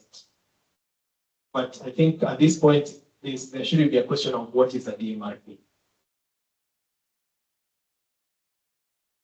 That should, by now, should be very, very clear what a DMRV is. I'm just wondering, because you mentioned earlier the social aspects, the core benefits that come with some standards and methodologies. And now we've looked at the DMRV stuff, and now we're just hearing data intelligence. So how does the social aspect, how is the data collected, reported, and how does it become evidence? Because earlier on you also showed the levels. And for me, when I think social, I'm thinking people and I'm thinking narratives. So what's your experience with how that data is collected and how it's evidenced, especially when you want to mirror the impact with the carbon methodology or standard of your choice? From also from general experience, most of the time, because I said we are moving towards there where technology becomes more or less everything, but not everything is moving as fast as that is concerned. So you find that there's still a lot more whereby we have to actually go back to publishable sources, right? Publishable, we mean like experts in the field who have written, quote unquote, say papers or studies that have been done around that, and trying to see how you can use that to extrapolate what your objective is, what you're trying to do as a project. So in most cases, you usually have to go back to some of those case studies, some of those studies that have been done. But the evidence in this case would be the people who've actually done it, right? So if, for example, we have a very easy example. What I, for example, did in my undergraduate as a thesis study cannot be evidenced as a policy paper for Kenya, right? So there are levels to it, but at the very least, right, there has to be a trackable source where this is actually coming from, right? And there are very many social studies that have actually been done on various aspects, right? So when you're looking at core benefits from an SDG perspective, you will not lack sources in which you can be able to say this is coming from this point. And we tried to interpolate this based upon this data that we actually received, right? Because you can't still receive data. We're talking about SDG 3, that's health, 4. One of them. When you're talking about that and you look at it from an aspect of like health records, right? It's an aspect of data protection, but there are versions of that data that you can probably get, right? Nuance in terms of how many people had respiratory diseases and so on and so forth. From even just as simple as Kenya National Bureau of Statistics, right? You can get some of that data. So how do you nuance that towards, for example, historical data? How has that generally changed? Then you go, for example, and get data for, vehicle emissions. How has that changed over time? Is there some way in which you can actually interlink the two, right? The way you can interlink the two is there the evidence point. What are papers that have been done? What are some of the studies that have been done to interlink these two? What are some of those things that have been done to ensure that these two things can be versioned together? So I won't take any other questions. Let's all go for lunch. And anyone who's not been able to, yes, anyone who's not been able to register, you'll find Irene there. I think most of us know Irene. You'll find Irene there. She's able to, 1, register you, and 2, give you a bill card. So we come back at exactly 2. So we have 50 minutes. So let's try and keep time so that at least the next session is well aligned. Energy levels. I've gotten too deep. Maybe I've negative. Okay, let's have some lunch. Maybe things will get better.